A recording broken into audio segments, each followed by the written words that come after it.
যাকাত কোথায় কোথায় ব্যয় করবেন, কারে কারে দিবেন? আল্লাহ রাব্বুল আলামিন বলেন, ইন্নামাস সাদাকাতু লিল ফুকারাই ওয়াল মাসাকিন ওয়াল আমিলিনা আলাইহা ওয়াল মুআল্লাফাতি কুলুবুহুম ওয়া ফির রিকাব والغارمين وفي سبيل الله وابن السبيل فريضة من الله والله عليم حكيم। সূরা তাওবার মধ্যে আল্লাহ পাক যাকাত কোথায় কোথায় দিবেন খাতগুলি আল্লাহ বলে দিচ্ছেন। কোন আলহামদুলিল্লাহ। যেখানে সেখানে যাকাত দেওয়া যাবে না। যাকাতের জন্য খাত হচ্ছে 8টা। যাকাতের জন্য খাত কয়টা? 8টা। 8টি খাতে আপনার যাকাতের টাকা আপনি ব্যবহার করবেন, ব্যয় করবেন। প্রথম দিবেন ফকিরদেরকে। প্রথম দিবেন কাদেরকে? ফকির। ফকির কারা? ফকির হচ্ছে নিজের জীবন জীবিকায় অন্যের মুখাপেক্ষী। তারপরে শিশু, এতিম, বিধবা, জীবন চালানো খুবই কষ্টকর, অভাবগ্রস্ত লোক, এরা হচ্ছে ফকির। আর মিসকিন হচ্ছে যারা নিজেদের প্রয়োজন উপযোগী অর্থ উপার্জন করার সামর্থ্য নাই, আর মানুষের কাছে আত্মমর্যাদার কারণে হাত পাততেও পারে না। এক কথায় এক গরিব ভদ্রলোক। আল্লাহ কোরআন শরীফ বলেছেন যে এদের চেহারা দেখে বুঝো জ্বর পেটে খাবার নাই, অথবা সে অসুবিধায় আছে, চেহারা দেখে বুঝে তাকে সাহায্য করো। সে এমন শরীফ মানুষ আছে না আমাদের সমাজে? লোক এরকম আছে না? আছে কি না? ঘরের মধ্যে 3 দিনও রান্না হয় নাই, কিন্তু দাড়ি টাড়ি সুন্দর করে আশ্রয়া, জামাটা পরিপাটি করে গায়ে দিয়ে বেরোচ্ছে, কারোর কাছে হাত পাতে না। তার সরাপাতে তার ভদ্রতায় বাঁধে। ওনার সরাপতে বেঁধেছে, উনি চাবেন না কারো কাছে, কিন্তু উনাকে যিনি সৃষ্টি করেছেন সে আল্লাহ রাব্বুল আলামিন শোনায় দিচ্ছেন, বান্দারা আমার ওই গরিব ভদ্রলোককে খাবার দাও। ওরা হচ্ছে মিসকিন। এরপরে আমিলিন, 3 নম্বরে আমিলিন, অর্থাৎ যারা যাকাত সরকারিভাবে যাকাত যারা আদায় করে, সেই আদায়কারীদেরকে এই যাকাতের টাকা দিয়ে তাদের সম্মানী দিতে বলা হয়েছে। ইসলামী গভর্নমেন্ট আসলে যাকাত তো আর আপনার খুশি মতো থাকবে না, যাকাত দিতে আপনি বাধ্য হবেন। যাকাত দিতে আপনি বাধ্য হবেন। যাকাত আদায় করবে গভর্নমেন্ট। কে আদায় করবে? গভর্নমেন্ট আদায় করবে, আর গভর্নমেন্ট ডিস্ট্রিবিউট করবে।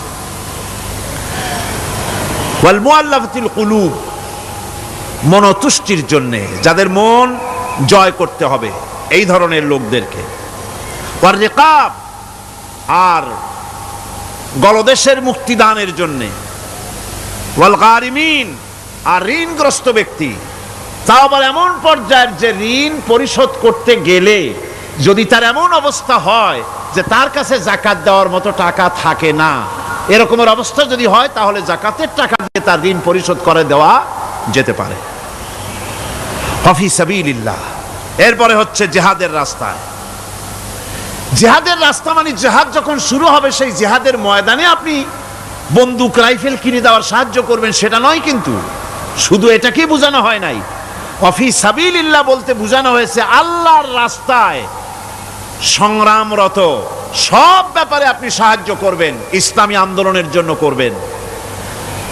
যারা ইসলামের জন্য বইপত্র লেখে তাদের জন্য করবেন, যদি পয়সায় কুলাতে না পারে সেখানে সাহায্য করবেন। ইসলামী আন্দোলনকে বিজয় করার জন্য সাহায্য করবেন। এক কথায় আল্লাহর রাস্তা বলতে যা বুঝায় এগুলিকে দিবেন। ইবনে সাবিল, এরপরে পথিক মুসাফির।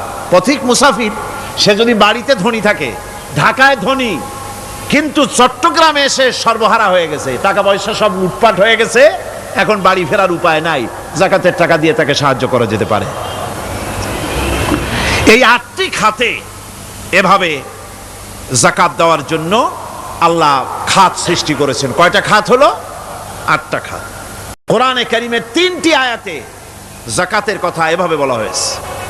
ইয়া আইয়ুহাল্লাযীনা আমানু আনফিকু মিন তাইয়্যিবাতি মা কাসাবতুম ওয়া মিম্মা আখরাজনা লাকুম মিনাল আরদ। হে ইমানদার লোকেরা, তোমরা যেসব পবিত্র অর্থ সম্পদ উপার্জন করো সেগুলি, এবং আমি জমিন থেকে তোমাদের যে ফসল দান করি, ফসল উৎপাদন করে দেই, তার থেকে তোমরা আল্লাহর পথে খরচ করো। এগুলো 1 নম্বর আয়াত। 2 নম্বর, প্রথম আয়াত বলা হয়েছে সূরা বাকারায়, আর সূরা আনআমে বলা হচ্ছে কুলু মিন সামারিহি ইযা আসমারা ওয়া আতু হাক্কাহু ইয়াওমা হাসাদিহি। তার উৎপাদিত ফল ফসল তোমরা খাও, আর ফসলের একটি অংশ ফসল কাটার দিনেই আল্লাহর হকটা, আল্লাহর অধিকারটা আদায় করে দাও। যেদিন তোমরা ফসল কাটবে সেদিনই এই অধিকারটা আদায় করে দাও। এই যে একটা ফরজ, এই ফরজটা মুসলমানেরা বেমালুম ভুলে গিয়েছে। ফসলের যাকাত তারা দেয় না। ফসলের যাকাতকে বলা হয় ওশর। কি বলা হয়? ওশর। এই ওশর এখন যদি আপনি গ্রামে গিয়া কোন শিক্ষিত লোককেও যদি জিজ্ঞেস করেন, ভাই ওশর কি চেনো? সে বলবে, ভাই ওশর এটা কি জাতীয় প্রাণী, সারপোকা না তেলাপোকা না আরশোলা, আমি তো এই নামটাম তেমন শুনি টুনি নাই, বুঝবি না ওশরটা কি জিনিস। অথচ নামাজ রোজার মতোই ফরজ ওশর আদায় করা। কবে আদায় করবেন? যেদিন আপনি ফসল কাটবেন সেই দিনই ওশর আদায় করে দিবেন। পরিমাণটা কি হবে? পরিমাণ হবে আকাশের বৃষ্টির পানি দিয়ে, আকাশের বৃষ্টির পানি দিয়া যদি ফসল হয় তাহলে দিবেন 10 ভাগের 1 ভাগ। 10 মণ যদি ধান হয়, গম হয়, ডাল হয়, 1 মণ আল্লাহর অধিকার আদায় করে দিবেন। অধিকারটা কার? আল্লাহ কি করবে দিয়া? আল্লাহর অধিকার মানে গরিবের অধিকার, গরিবের হক। এই অধিকারটা আদায় করে দাও। 10 মণ হলে কয় মণ? কি হলে? যদি আকাশের বৃষ্টির পানিতে হয়।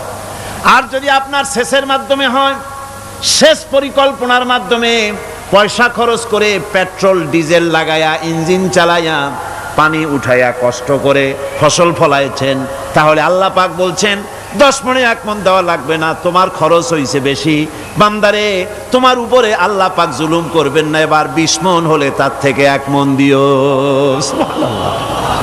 ওয়ামাল্লাহু বিযাল্লামিল লিল আবিদ। আল্লাহ রাব্বুল আলামিন তার বান্দার উপর জুলুম করেন না। সুবহানাল্লাহ কোন।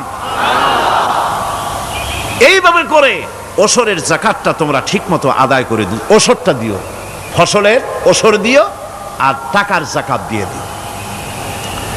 যারা এটা দিবে না তাদের সম্পর্কে আল্লাহ পাক সূরা তওবার ভিতরে বলেছেন, ওয়াল্লাযীনা ইয়াকনিজুনা আয-যাহাবা ওয়াল ফিদ্দাতা ওয়া লা ইউনফিকুনাহা ফি সাবিলিল্লাহি ফাবাশশিরহুম বিআযাবিন আলীম। যারা নাকি স্বর্ণ এবং রৌপ্যকে সঞ্চয় করে, জমা করে, ওয়া লা ইউনফিকুনাহা ফি সাবিলিল্লাহ, আর আল্লাহর রাস্তায় তা খরচ করে না, ফাবাশশিরহুম বিআযাবিন আলীম, তাদেরকে কঠিন পীড়াদায়ক শাস্তির সুসংবাদ দাও। পীড়াদায়ক শাস্তির কি দাও? শাস্তির কি সুসংবাদ হয় নাকি? হত উচিত ছিল শাস্তির দুঃসংবাদ শোনাও, না, আল্লাহ বলছেন সুসংবাদ শোনাও। এটার দৃষ্টান্তটা আমার ভাষায় আমি মানুষকে এভাবে বুঝাই।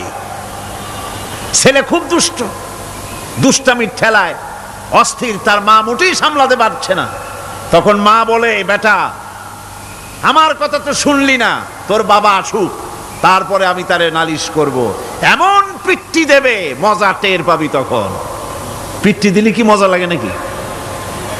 তার মানে শাস্তির তীব্রতা বুঝাবার জন্য বলা হচ্ছে, মজাটা টের পাবা। আল্লাহ রাব্বুল আলামিন বলছেন, কঠিন পীড়াদায়ক শাস্তির সুসংবাদ ওদের দাও, সোনা রূপা যারা জমা করে রাখে, যাকাত দেয় না, আল্লাহর রাস্তায় খরচ করে না। সোনা এখন পুরুষেরাও ব্যবহার করা আরম্ভ করছে। অবশ্য চিটাগংয়ে এমন কাম শুরু হয়নি। ছাত্র, শিক্ষক, অফিসার গলা একটা সোনার চেন, শীতের দিনেও সামনের বোতাম খুলে রাখে যাতে চেনটা সকলে দেখে। মিয়া সাহেব, এটা সোনার চেন না, জাহান্নামের আগুনের শিকল পড়েছ। পুরুষের জন্য এক রত্তি সোনাও হারাম। তোমার শরীরের সৌন্দর্য বাড়াবার জন্য স্বর্ণ ব্যবহার করতে পারবা না। স্বর্ণ রৌপ্য জমা করলো আর আল্লাহর রাস্তায় খরচ করলো না। রব্বুল আলামিন বলেন, ইয়াউমা ইউহমা আলাইহা ফি নারি জাহান্নামা ফাতুকওয়া বিহা জিবাহুহুম ওয়া জুনুবুহুম ওয়া যুহুরুহুম। একদিন আসবে এমন যেদিন এই সঞ্চিত ধনরাশি সোনা দানাগুলি জাহান্নামের আগুন দিয়ে জ্বালানো হবে। আর জাহান্নামের আগুন দিয়ে জ্বালায়া এইগুলি দিয়ে তার পিঠের উপরে আর পাঁজরে সিল মারা হবে জাহান্নামের আগুন দিয়া। বলা হবে, হাদা মা কানাজতুম লিআনফুসিকুম ফাযুকু মা কুনতুম তাকনিজুন। মজা চাখো, স্বাদ গ্রহণ করো। এ হলো তোমার সেই সঞ্চিত সম্পদ, সঞ্চিত ধনরাশি যা তুমি জমা করেছো আর আল্লাহর রাস্তায় খরচ করনি। এখন এর শাস্তি গ্রহণ করো। সুতরাং সঞ্চয় করা, মাল জমা করা এক শ্রেণীর লোক আছে। আল্লাহ পাক বলছেন, আল্লাযী জামা মালান ওয়া আদ্দাদা। মাল জমা করে আর মোছে তেল মাখে। টেলিফোন করে, হ্যালো সোনালী ব্যাংকের ম্যানেজার সাহেব নাকি? বলে হ্যাঁ, দেখুন তো আমার ব্যালেন্সটা কত। উনি বললেন, বল্টু সাহেব আপনার ব্যালেন্স হচ্ছে 50,77,372 টাকা 79 পয়সা। তখন মোজ ঘষে, আতর লাগায়, তেল মাখে আর মনে মনে আনন্দ হয়, আরো কিছু জমা করতে পারলেই তো কোটির কোটায় পৌঁছে যাব। আল্লাযী জামা মালান ওয়া আদ্দাদা। মাল জমা করে আর গুনতে থাকে, আল্লাহর রাস্তায় খরচ করে না। আল্লাহ রাব্বুল আলামিন বলছেন, খুয মিন আমওয়ালিহিম সাদাকাতান তুতাহহিরুহুম ওয়া তুযাক্কিহিম বিহা। তাদের অর্থ সম্পদ থেকে যাকাত উসুল করে তাদেরকে পবিত্র করে দাও। যাকাত আদায় করার মানেই হলো তার সম্পদগুলি পাক হয়ে গেল। কোন আলহামদুলিল্লাহ, সম্পদ পাক হয়ে গেল, পবিত্র হয়ে গেল। আর যেই সম্পদের যাকাত দেওয়া হয় না, আল্লাহর রাস্তায় খরচ করা হয় না, তা সম্পূর্ণরূপে অপবিত্র, নাপাক। কি পরিমাণ সম্পদের নিসাবটা কেমন হবে? নিসাব হবে 52.5 তোলা রৌপ্য যদি আপনার কাছে থাকে, আপনি বাজার দর হিসাবে যাকাত দিবেন। স্বর্ণ 7.5 তোলা পর্যন্ত যদি হয়ে যায়, তাহলে অবশ্যই বাজার দর হিসাবে প্রতি বছর তার যাকাত দিবেন। ছাগল যদি 40টা থাকে যাকাত দিবেন, গরু যদি 30টা থাকে তাহলে যাকাত দিবেন। যাকাতের মাসলাটা খুবই কঠিন, যেখানে সেখানে গিয়ে জিজ্ঞেস করে এর জবাব পাওয়া সুকঠিন হয়ে যাবে। এই জন্য মাল পবিত্র করার জন্য, জাহান্নামের কঠিন শাস্তি থেকে বাঁচার জন্য আমি আপনাদেরকে উপদেশ দেব, সাজেশন করব, পরামর্শ দেব একটা বই পড়ার জন্য। বইটা লেখক হচ্ছেন আল্লামা ইউসুফ আল কারজাবী। বর্তমান আসরে, এই বর্তমান বিশ্বের একজন সাহসী মুফাক্কির ইসলাম, কাতার ইউনিভার্সিটির শরিয়া ফ্যাকাল্টির ডিন। তার লেখা ফিকহুজ যাকাত, বিশাল এই আরবি গ্রন্থের অনুবাদ করেছেন অনুবাদ রাজ্যের রাজা। এদেশে ইসলামী আন্দোলনের, এই ভূখণ্ডের পুরোধা ইসলামী আন্দোলনের বর্তমান সব নেতাদের ওস্তাদ আল্লামা হযরত মাওলানা আব্দুর রহিম সাহেব রাহিমাহুল্লাহ। আল্লাহ তাকে জান্নাতুল ফেরদাউসের মেহমান বানায় নিক, জোরে কোন আমিন। তিনি এটার অনুবাদ করেছেন ইসলামে জাকাতের বিধান। ইসলামে, নামটা মনে রাখেন, ইসলামে জাকাতের বিধান। ইসলামী ফাউন্ডেশন বইটা বের করেছে, এত বড় 2টি খণ্ড। এই বইটি আপনারা সংগ্রহ করবেন, ইসলামের জাকাত বিধান। বইটি আপনারা সংগ্রহ করবেন মনে করে। আল্লাহর রাহে যে আপনি খরচ করবেন, সেই খরচ করার জন্য আল্লাহ রাব্বুল আলামিন কয়েকটা মূলনীতি দিয়েছেন। কিভাবে, কি মন মানসিকতা নিয়ে খরচ করবেন। খরচ করলেই কিন্তু সওয়াব হবে না। আতর মাখবেন, যদি চিন্তা করেন যে আতর মাখলাম, মাহফিলে যাব, মসজিদে যাব, লোকেরা টের পাবে যে বেটা আতর একখান মাখছে, খামো খাই আপনার আমও গেল, সালাও গেল, কোনো সওয়াব হইল না। আর যদি আতর মাখেন এই নিয়ত করে আতর মেখেছি, রাসূল পাক সাল্লাল্লাহু আলাইহি ওয়াসাল্লামের একটা সুন্নাত আমল করলাম, আল্লাহ রাব্বুল আলামিন অসংখ্য নেকি আমল নামায় লিখে দিবেন। নিয়তের উপরে দারমাদার করছে সবকিছু। এখন আপনি যে খরচ করবেন, সেই খরচটা কিভাবে করবেন, কি মন মানসিকতায় করলে পরে আল্লাহ খুশি হবেন, সেই কথাটি আল্লাহ পাক কোরআনে কারিমের মধ্যে বলছেন। আমি আপনাদের সামনে সেগুলি বলছি। দানটা হতে হবে কেবলমাত্র আল্লাহরে খুশি করার জন্য। মনে রাখেন, এটা হলো এক নম্বর। কি দানটা হতে হবে কারে খুশি? জোরে কোন? আল্লাহ পাক বলছেন, ওয়ামা তুনফিকুনা ইল্লা ইবতিগা ওয়াজহিল্লাহ। তোমরা যা কিছু খরচ করো তাতে আল্লাহর সন্তুষ্টি লাভ করা ছাড়া মনের মধ্যে অন্য কিছু যেন লক্ষ্য না থাকে। শুধুমাত্র আল্লাহর সন্তুষ্টি মনের মধ্যে তোমরা রাখবে। আর কাউকে কোনো জিনিস দিয়ে তার কাছে অনুগ্রহ প্রকাশ করতে পারবে না। আমি তোমার এই উপকার করছিলাম, তুমি নেমো খারামের মতো আজ কথা বলো, এরকম বলে না? কাউকে কিছু দিয়ে অনুগ্রহ প্রকাশ করবা না, তার মনে ব্যথা দিবা না। الذين ينفقون أموالهم في سبيل الله ثم لا يتبعون ما أنفقوا منا ولا أذى। যারা আল্লাহর পথে খরচ করে এবং খরচ করার পর নিজের অনুগ্রহ প্রকাশ করে না এবং কাউকেও মনোকষ্ট দেয় না, টাকা দিয়া খোটা দিল না, মনেও কষ্ট দিল না, তাদের জন্য পুরস্কারটা কি শুনুন। আল্লাহ পাক বলেন পুরস্কার হচ্ছে লাহুম আজরুহুম ইনদা রাব্বিহিম ওয়ালা খাউফুন আলাইহিম ওয়ালা হুম ইয়াহজানুন। ওদের জন্য তার পরওয়ারদিগারের কাছে রয়েছে বিরাট পুরস্কার, আজরে আজিম। এদের জন্য কোনো ভয় নাই, কোনো চিন্তাও নাই, কিয়ামতে ডাইরেক্ট জান্নাতে চলে যাবে। সুবহানাল্লাহ। দানের এত ফজিলত যা ভাই আমি বলে শেষ করতে পারবো না। এত ফজিলত আল্লাহ দানের মধ্যে রেখেছেন। ত্যাগেই তো শান্তি, ভোগে শান্তি নাই। মজা কিসে? জোরে কন্যা, মজা কিসে? ত্যাগের ভিতরেই মজা।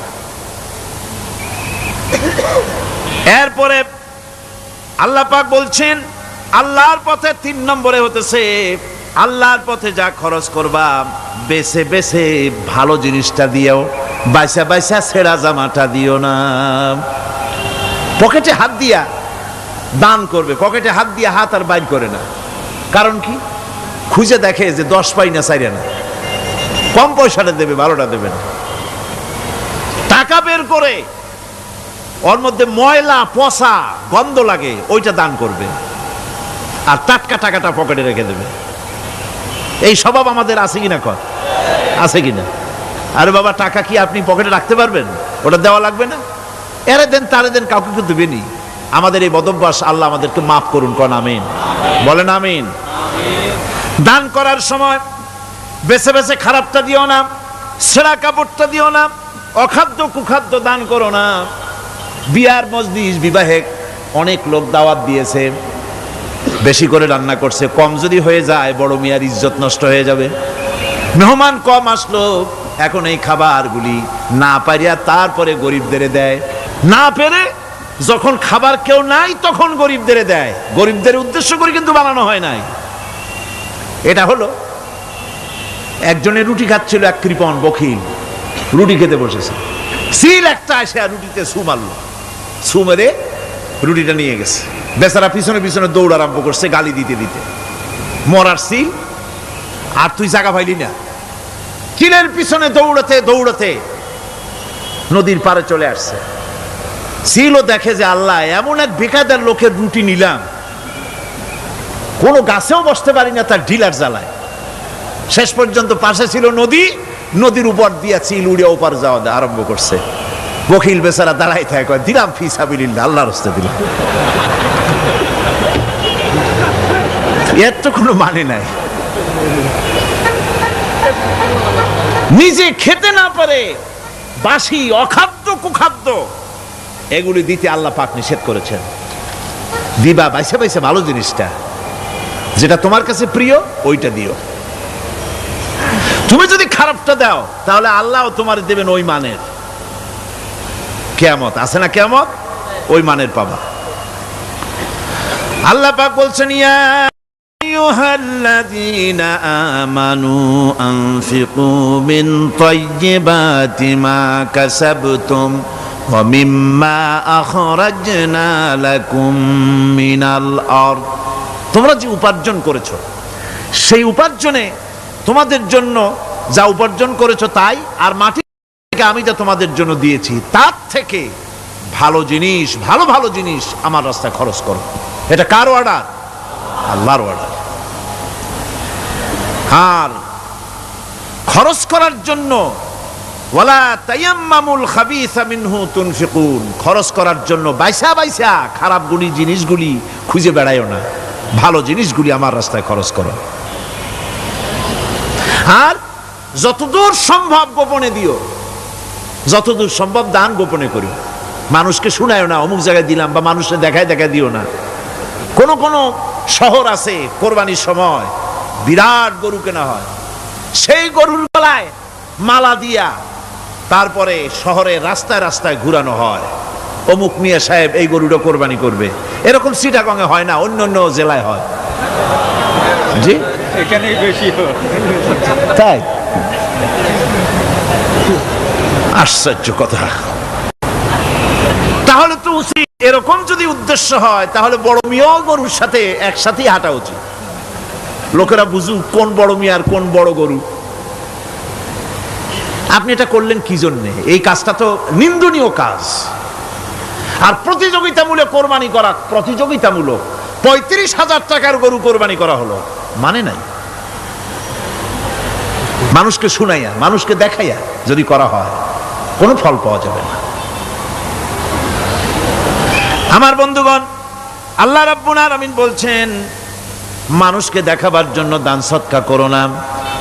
ইন তুবদুস সাদাকাতি ফানি'ম্মা হিয়া ওয়া ইন তুখফুহা ওয়া তু'তুহাল ফুকারা ফাহুয়া খায়রুল লাকুম ওয়া ইউকাফিরু আনকুম মিন সাইয়্যাতিকুম।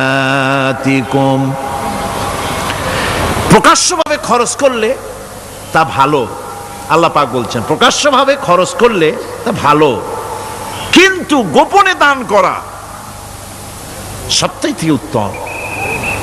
তবে প্রকাশ্যে দান করতে গিয়ে যদি এটা এই জন্য হয় যে আমি দিলে পরে আরো একজন উৎসাহিত হয়ে দেবে, সমাজ কল্যাণ পরিষদের এত বড় বিশাল মাহফিল, 16 লক্ষ টাকা খরচ হবে, দিলাম আমি 1 লাখ টাকা, এটা শুনাইয়া বলার পর আমার কথা শুনিয়া আরো যাদের টাকা আছে তারা হয়তো 2 লাখ দেবে, এই চিন্তা করে যদি তারগিবের জন্য, উৎসাহ প্রদানের জন্য, ইন্সপিরেশনের জন্য যদি হয়, এই নিয়ত হলে ক্ষতি নেই। কিন্তু সর্বাবস্থায় দানটা গোপন হয় ভালো। আল্লাহ পাক বলেন, গোপনে যদি তুমি দান করো তাহলে আমি রব্বুল আলামিন ওই গোপন দানের বিনিময় তোমার সমস্ত গোপনীয় গুনাহগুলি আমি রব্বুল আলামিন মাফ করে দেব। তোমার গোপন গুনাহগুলি মাফ করে দেব। 5 নম্বরে হচ্ছে নির্বোধ আর অজ্ঞ লোকদেরকে প্রয়োজনের অতিরিক্ত টাকা দিবা না। দেখেন ইসলামের কি সুন্দর বিধান। বোকা, নির্বোধ, অজ্ঞ আছে না সমাজে? তুমি মহব্বতে, আল্লাহর মহব্বতে ওর লাগে 500 টাকা দিয়ে দিলা 5,000 টাকা, এ তো সর্বনাশ করে ফেলাবে। সে তো খারাপ জায়গায় তা ব্যয় করবে। এই জন্য অজ্ঞ লোকদেরকে, নির্বোধ লোকদেরকে প্রয়োজনের অতিরিক্ত দিতে আল্লাহ নিষেধ করেছেন। তবে আল্লাহর ইচ্ছা হচ্ছে এই যে যত বড় পাপী হোক আর যত বড় খোদাদ্রোহী হোক না কেন, প্রত্যেকের খাওয়া, পড়া, শিক্ষা, চিকিৎসা গ্যারান্টি দিতে হবে। সুবহানাল্লাহ। কোন এর নাম তো আল্লাহ। এর নাম কি? আল্লাহ পাক, যার ভেতরে কোনো কার্পণ্যতা নাই। আল্লাহরে মানলেও আল্লাহ খাইতে দেন, না মানলেও দেন, সকলকেই দেন সমভাবে।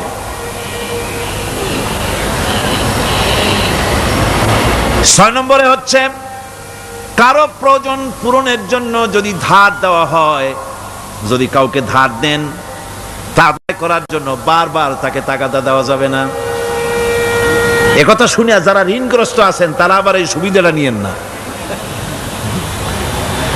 সামর্থ্য থাকতে যদি যার কাছ থেকে ধার এনেছেন তাকে যদি কষ্ট দেন, অবশ্যই আল্লাহর কাছে আসামি হতে হবে কিয়ামতের দিন, কোনো সন্দেহ নাই। আর যে ব্যক্তি ধার দিয়েছেন তিনি যদি বুঝতে পারেন যে এই লোকটি আসলেই নিয়ত ভালো কিন্তু দিতে পারতেছে না, তাহলে এমন লোককে বারবার তাগাদা দিতে আল্লাহ নিষেধ করেছেন। তাকে শরম দিও না, তাকে সময় দাও। وَإِنْ كَانَ ذُو عُسْرَةٍ فَنَذِرَةٌ إِلَى مَيْسَرَةٍ وَأَنْ تَصَدَّقُوا خَيْرٌ لَكُمْ إِنْ كُنْتُمْ تَعْلَمُونَ।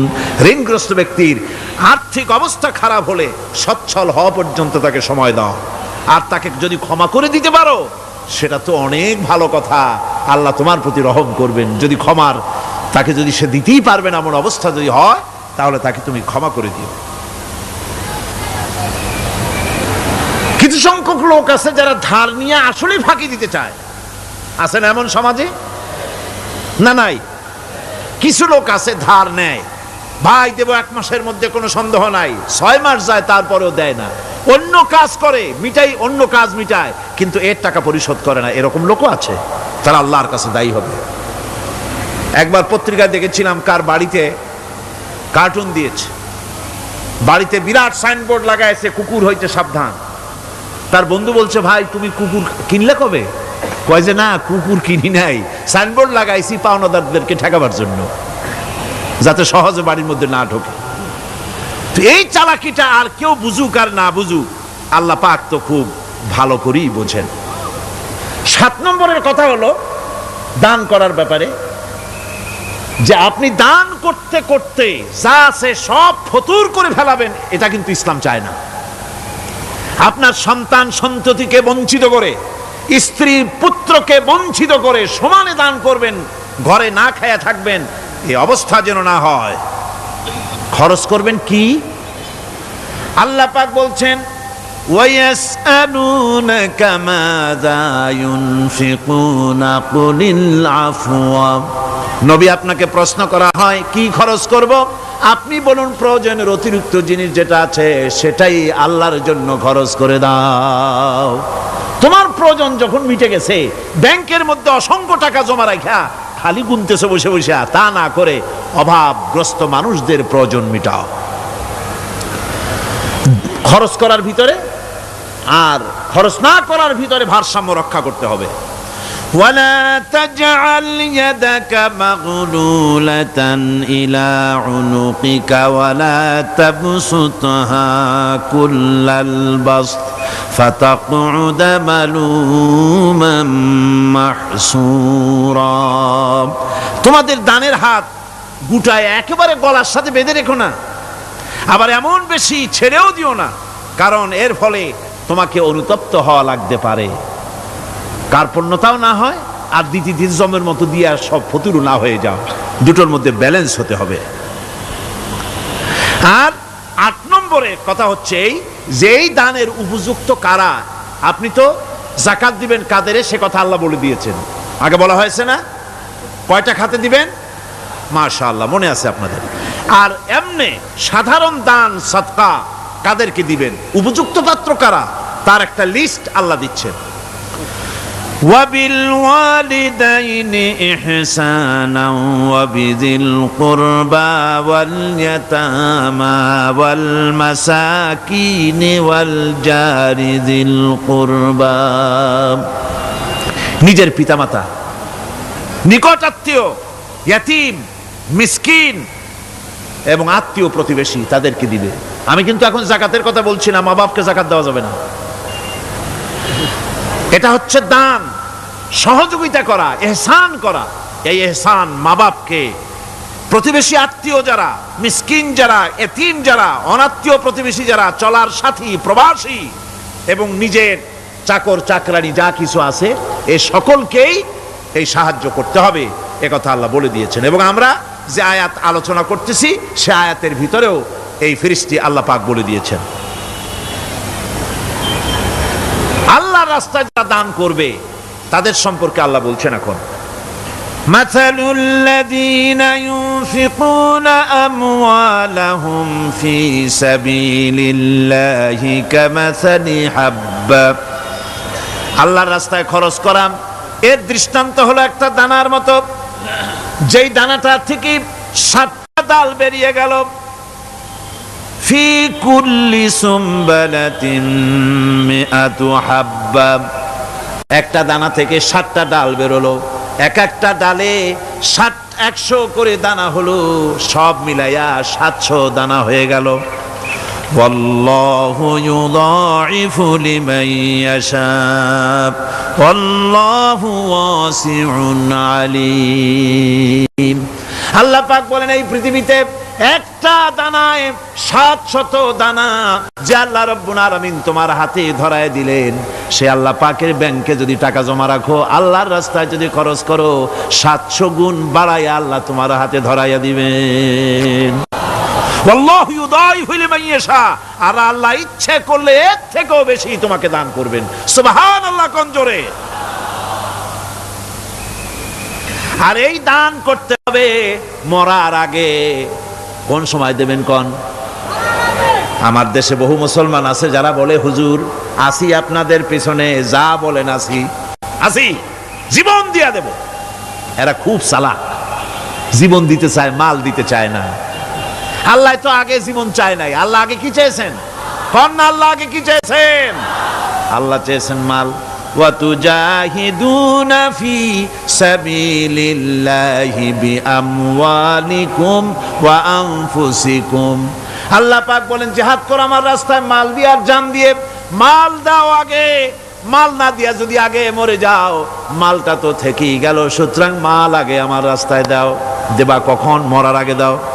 وَأَنفِقُوا مِمَّا رَزَقْنَاكُم مِّن قَبْلِ أَن يَأْتِيَ أَحَدَكُمُ الْمَوْتُ। আমার রাস্তায় খরচ করো মৃত্যু আসার আগে। فَيَقُولَ رَبِّ لَوْلَا أَخَّرْتَنِي إِلَى أَجَلٍ قَرِيبٍ। যদি মরার আগে না দাও, মৃত্যুর সময়, মৃত্যু যখন এসে গেল, সেই সময় যদি বলো, অনুশোচনা যদি করো, আহারে যদি আমি সময় পাইতাম, একটু খানিক যদি সময় দিতে, আল্লাহ একটু সময় আমারে যদি দাও, ফাসাদ্দাকা ওয়া আকুম মিনাস সালিহিন। দান সদকা করব, সব আল্লাহর রাস্তায় দিয়ে দেব, আর আমি সালেহ বান্দাদের মধ্যে শামিল হয়ে যাব। আল্লাহ একটু সময় আমারে দাও। আল্লাহ পাক বলছেন, ওয়ালা ইউআখিরাল্লাহু নাফসান ইযা জাআ আজালুহা আল্লাহু খাবীরুম বিমা তা'মালুন। মৃত্যুর নির্ধারিত সময় আসলে 1 সেকেন্ড আগে পাশে করা হবে না। সুতরাং মৃত্যুর আগে খরচ করো। আপনি মনে করবেন যে আপনি মরে গেলে পরে আপনার ছেলে মেয়ে আপনার জন্য করবে, খরচ করবে। হ্যাঁ করবে ঠিক, মরার পরে কুলখানির পরে 40, তারপরে শেষ, এরপর আর করবে না। আপনার ছেলে মেয়ে আপনার জন্য করবে তার প্রমাণ তো আপনি নিজে। আপনি আপনার ছেলের মেয়ের জন্য কি করে, আপনার মা বাবার জন্য কি করছেন? আপনার মা বাবার জন্য যদি আপনি কিছু না করে থাকেন, আপনার ছেলে মেয়ে আপনার জন্য করবে না। সুতরাং নিজের কাজ নিজে করেন। আপনার পিঠ যদি চুলকায়, আর নাতিরে যদি বলেন নাতি পিঠটা চুলকায় দাও, সে যে জায়গা চুলকাবে আপনি করবেন উত্তর দিকে, সে উত্তর দিকে আর দক্ষিণ দিকে, উপরে নিচে পিঠে পাছার কাছে, যে জায়গায় আঙ্গুল দেবে আপনি কবেন ওখানে না, আবার আরেকটু উপরে দাও, আরেকটু পাশে দাও, জায়গা মতো পড়বেই না।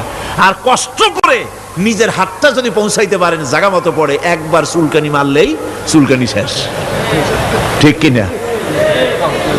সুতরাং আপনি অন্যের উপরে ভরসা না করে নিজের খরচ নিজেই করে যান, নিজের কাজ নিজে করে যান, আল্লাহর রাস্তায় খরচ করে যান, বেশি পরিমাণে খরচ করেন। যত খরচ করবেন আল্লাহ রাব্বুল আলামিন রাজি হয়ে যাবে। কোন সুবহানাল্লাহ। ভিত্তিক অর্থ ব্যবস্থা কায়েম করে, আর অনৈসলামিক সরকার সুদ ভিত্তিক অর্থ ব্যবস্থা কায়েম করে। যাকাত আর সুদের মধ্যে পার্থক্য কি? যাকাত হচ্ছে, এক কথায় বুঝাই, ব্যাখ্যা দেব না, এক কথায় বুঝাবো। যাকাত হচ্ছে ধনীদের কাছ থেকে নেও, গরিবদেরকে দাও। আবার শুনুন, যাকাত হচ্ছে ধনীদের কাছ থেকে নাও, গরিবদেরকে দাও। আর সুদ হচ্ছে গরিবদের কাছ থেকে নাও, ধনীদেরকে দাও। টাকায় টাকা টানে, একজনে শুনছিল টাকায় টাকা টানে, সে মনে করলো কেমনে টাকায় টাকা টানে। তারপরে সে এক ব্যাংকের সামনে গিয়ে অনেক টাকার মধ্যে নিজের একটা টাকা ছুঁড়ে মেরেছে। ঘন্টা 2 দাঁড়ায় আছে, দেখে যে তার টাকা আসে না। তখন ব্যাংকের দারোয়ান এসে পিছন থেকে গলাটা ঠেসে ধরছে, বেটা তুমি চোর নাকি, না হাইজাকার, না মাস্তান, না সাদাবাজ? কয় যে না, আমি এর কোনোটাই না। তাহলে এই পজিশন নিয়ে দেখতেছো কি? কয় যে আমি শুনছিলাম টাকায় টাকা টানে, সেজন্য আমার পকেটে একটা টাকা ছিল, ওই যে কেশিয়ার টাকাগুলি গুনতেছে ওইখানে মারলাম, দেখেনি টাকা, আমার টাকায় কিছু টাকা টানিয়ে আনে। এতক্ষণ দাঁড়ানো, আমার টাকা তো টানলই না, আমার যে একটা টাকা তাও আসে না। দারোয়ান বলছে, বেটা তুমি ঠিকই শুনেছো, টাকায় টাকা ঠিকই টানে, ওই অনেকগুলা টাকা তোমার একটা টাকারে এমন ভাবে টাইনিয়া ধরছে, বাইরে আবার উপায় নাই। সুদভিত্তিক অর্থ ব্যবস্থায় গরিবরা এভাবে শোষিত হয়। শোষিত হয় কারা? গরিবরা। সিনেমা কারা বানায়? ধনীরা। শোষিত হয় কারা? গরিবরা। লক্ষ্য করেন, তাকান, আল্লাহর কথা কত বাস্তব। ধনীরা সিনেমা বানায়, শোষিত হচ্ছে গরিবেরা। রিক্সা চালায়, ঠেলা গাড়ি চালায়, মাথার ঘাম পায়ে ফেলেছে, পরিশ্রান্ত হয়েছে, বিকাল বেলায় সেই টাকা নিয়ে যাচ্ছে বাজার করতে। সিনেমা হলের সামনে যায় দেখে সর্বনাশ, যুবকারটা যুবতীর জড়ায় ধরছে 2 হাত দিয়া, নিচে লেখা কি যে প্রেম আর কত যে জ্বালা। বেচারা গরিব মানুষ মাথা গরম হয়ে গেছে এটা দেখিয়া, যে বাইরে যদি এত জ্বালা, ভিতরে না জানি কত মজা। যে টাকা দিয়ে চাউল কিনতো, সেই টাকা দিয়া টিকিট কিনে সিনেমায় ঢুকলো। এর মাথা ঘামানো পয়সাগুলি পাইল কে? বড় লোকই পেল। বড় লোকেরা ব্যাংকে টাকা রাখে, গরিব মানুষেরা ব্যাংক থেকে টাকা লোন নেয়। কৃষি লোন নিল, গরু কিনলো, বীজ কিনলো, সার কিনলো। আকাশ থেকে বৃষ্টি হলো না, অনাবৃষ্টি, অতিবৃষ্টি, খরার কারণে ফসল হলো না। ব্যাংক কি তার লোন মাফ করবে? তার সুদ মাফ করবে? শেষ পর্যন্ত গরুটা বেচা, মায়ের হাতের, বউর হাতের শেষ চুরি গাছা বিক্রি করে লোন পরিশোধ করলো। বড় লোকের টাকা ওখানে ছিল, ওই টাকায় আরো টাকা গিয়ে জমলো, আর গরিব ফতুর হয়ে গেল। এই জন্য আল্লাহ পাক বলেছেন, সুদ হচ্ছে ওয়াহাল্লাল্লাহুল বায়া ওয়া হাররামা রিবা। আল্লাহ পাক ব্যবসাকে করেছে হালাল, সুদকে করেছেন হারাম। এই সুদের মধ্যে 70টি গুনাহ, তার ছোট্ট গুনাহ হলো নিজের মায়ের সাথে জিনা করা। জোরে কোন নাউজুবিল্লাহ। মায়ের সাথে জিনা করার চাইতেও নিকৃষ্ট, এটা হলো ছোট গুনাহ। টের পাইছেন? এইটাই হলো ছোট গুনাহ। তাহলে বড় গুনাহ কি? বড় গুনাহ হচ্ছে আল্লাহ আর তার রাসূলের সাথে যুদ্ধ করা। নাউজুবিল্লাহ পড়ে। সুতরাং এই সুদভিত্তিক অর্থ ব্যবস্থার, এই সুদভিত্তিক অর্থ ব্যবস্থাকে নির্মূল করে দিয়ে ইসলাম যাকাত ভিত্তিক অর্থ ব্যবস্থা কায়েম করেছিল, যার ফলে মানুষ খেয়ে পরে সুখে শান্তিতে বসবাস করেছে। চুরি নাই, ডাকাতি নাই, জেনা নাই, ব্যভিচার নাই, হত্যা নাই, ধর্ষণ নাই। এমন এক সময় এসেছিল, কোরআনে কারিমের বরকতে যাকাত ভিত্তিক অর্থনীতির বরকতে এমন এক সময় এসেছিল, ময়দানে ঢোল পিটানো হতো বাজারে বাজারে, যাকাত কে নেবে, যাকাত কে নেবে, যাকাত কে নেবে। একজন মানুষও খুঁজে পাওয়া যায় নাই যে বলবে যাকাত আমার দরকার। গল্প করলাম? এটা কি গল্প? এটা বাস্তব। হযরত ওমর বিন আব্দুল আজিজ রাহমাতুল্লাহ আলাইহির জামানায় সদকার টাকা নিয়ে 3টি দিন একজন ঘুরেছেন গ্রামে গ্রামে, ময়দানে ময়দানে। একটা গরিব খুঁজতেছেন সদকার টাকা দেবে, গরিব খুঁজে পাওয়া যায় না। ক্লান্ত শ্রান্ত হয়ে মরুদ্যানের ভিতরে আরাম করতেছেন, এমন সেখানে আরেকটা লোক আসছে, ধুলা মলিন বড় একটা বস্কা তার সাথে। এই লোকটি তার কাছে গিয়ে বলছে, ভাই আল্লাহ আপনারে আমারে মিলাই দিছে, 3 দিন পর্যন্ত ঘুরেছি কিছু সদকার টাকা নিয়ে, এত বড় দেশের এত জায়গা ঘুরলাম, একটা গরিব পাই নাই যে তারে দেব, আল্লাহ আপনারে মিলাই দিছে, নেন এই টাকাগুলা। কয় যে তোমার মাথা খারাপ না স্ক্রু ঢিলা? তুমি কি মনে করছো আমার এই বস্কার মধ্যে ছেঁড়া খাতা? তোমার টোপলায় যে টাকা আছে আমার বস্তায় তার থেকে অনেক বেশি টাকা আছে। তুমি ঘুরতেছো 3 দিন, আমি ঘুরতেছি সপ্তাহকাল, একটা ভিক্ষুক পাই নাই। এটা কিসের বরকতে? ইসলামী অর্থনীতির বরকতে। যখন কিসের বরকতে? কপাল পোড়া জাতি, কপাল পোড়া জাতি। সেই বরকতপূর্ণ সমাজ ব্যবস্থার দিকে না গিয়ে কোন নেতা কোন নেত্রী কি কইল সেদিকে দৌড়ায়, সেদিকেই দৌড়ায় পাগলের মতো। হেমিলেনের বংশীবাদক বাঁশি বাজায় চললো, আর ইঁদুর বাদর সব পিছনে ছুটলো। এর কোনো মানে হয় না। যাকাত হচ্ছে পবিত্র করে দেওয়া। নামাজের পর ইসলামের সবচাইতে গুরুত্বপূর্ণ ব্যাপার হলো নামাজ। নামাজের পরই গুরুত্বপূর্ণ ব্যাপার হচ্ছে যাকাত। আর ইবাদতের বেলায় সাধারণত নামাজের পরে আমরা রোজা বলি, নামাজ রোজা, কিন্তু আসল কথা হচ্ছে নামাজের পরই যাকাত। কোরআনে কারিমে এভাবেই বলা হয়েছে। নামাজ এবং যাকাত এই দুটি জিনিস হচ্ছে ইসলামের প্রধান স্তম্ভ। ইসলামী রাষ্ট্র যদি হয়, যদি দেশটা ইসলামী রাষ্ট্র হয়ে যায়, তাহলে মুমিনেরা যদি ক্ষমতায় আসে তাহলে কি কাজ করবে? আল্লাহ রাব্বুল আলামিন কোরআনে কারীমের মধ্যে বলেছেন, আল্লাযীনা ইম্মাক্কান্নাহুম ফিল আরদি আকামুস সালাত ওয়া আতাউজ যাকাত। আমার মুমিন বান্দারা যদি ক্ষমতায় আসে, মুমিনরা যদি ক্ষমতা পায়, তাহলে 4খানা কাজ করবে। কয়খান কাজ? জোরে চিল্লায় কোন কয়খান? প্রথম কাজ, ক্ষমতায় এসেই নামাজ প্রতিষ্ঠা করবে। প্রথম কাজ কি? নামাজ প্রতিষ্ঠা করবে। সে নামাজের কথা বলবো কালকে। 2 নম্বরের কাজ হলো যাকাত আদায় করবে। 2 নম্বরের কাজ কি? যাকাত আদায় করবে। যাকাত বোর্ড গঠন করবে না, যাকাত আদায় করবে। যে সরকার নামাজ প্রতিষ্ঠা করে না, সে সরকারের যাকাত বোর্ড করে যাকাত আদায় করার অধিকার থাকার কথা নয়। সুবিধাবাদ জিন্দাবাদ দিলে তো চলবে না। যাকাতের টাকা নিয়ে করেন কল্যাণমূলক কাজ, কিন্তু আল্লাহর হুকুম তো সেরকম না। আল্লাহর প্রথম হুকুম হলো নামাজ প্রতিষ্ঠা করতে হবে, তারপরে যাকাত আদায় করতে হবে। কোরআন শরীফ খোলার সাথে সাথে যে জিনিসটা নজরে পড়ে সেটা কি? কোরআনে কারীম খোলার সঙ্গে সঙ্গে যে জিনিসটি নজর পড়ে তা হলো আলিফ লাম মিম যালিকাল কিতাবু লা রাইবা ফীহি হুদাল লিল মুত্তাকিন আল্লাযীনা ইউমিনুনা বিল গায়বি ওয়া ইউকিমুনাস সালাতা ওয়া মিম্মা রাযাকনাহুম ইউনফিকুন। এই কিতাবের মধ্যে কোনো সন্দেহ নাই, মুত্তাকিনদের জন্য এই কিতাব হেদায়েত, হেদায়েতের জন্য এসেছে। আর মুত্তাকি হচ্ছে তারা যারা নাকি গায়েবের প্রতি ঈমান আনে, অদৃশ্যকে বিশ্বাস করে, নামাজকে প্রতিষ্ঠা করে, আর আমি যে রিজিক দিয়েছি তার দ্বারা আমার রাস্তায় খরচ করে। ইসলাম নামাজের পরই যাকাতের জায়গাটা দিয়েছে। যেখানেই আছে আকিমুস সালাত, সেখানেই আছে ওয়াতুজ যাকাত।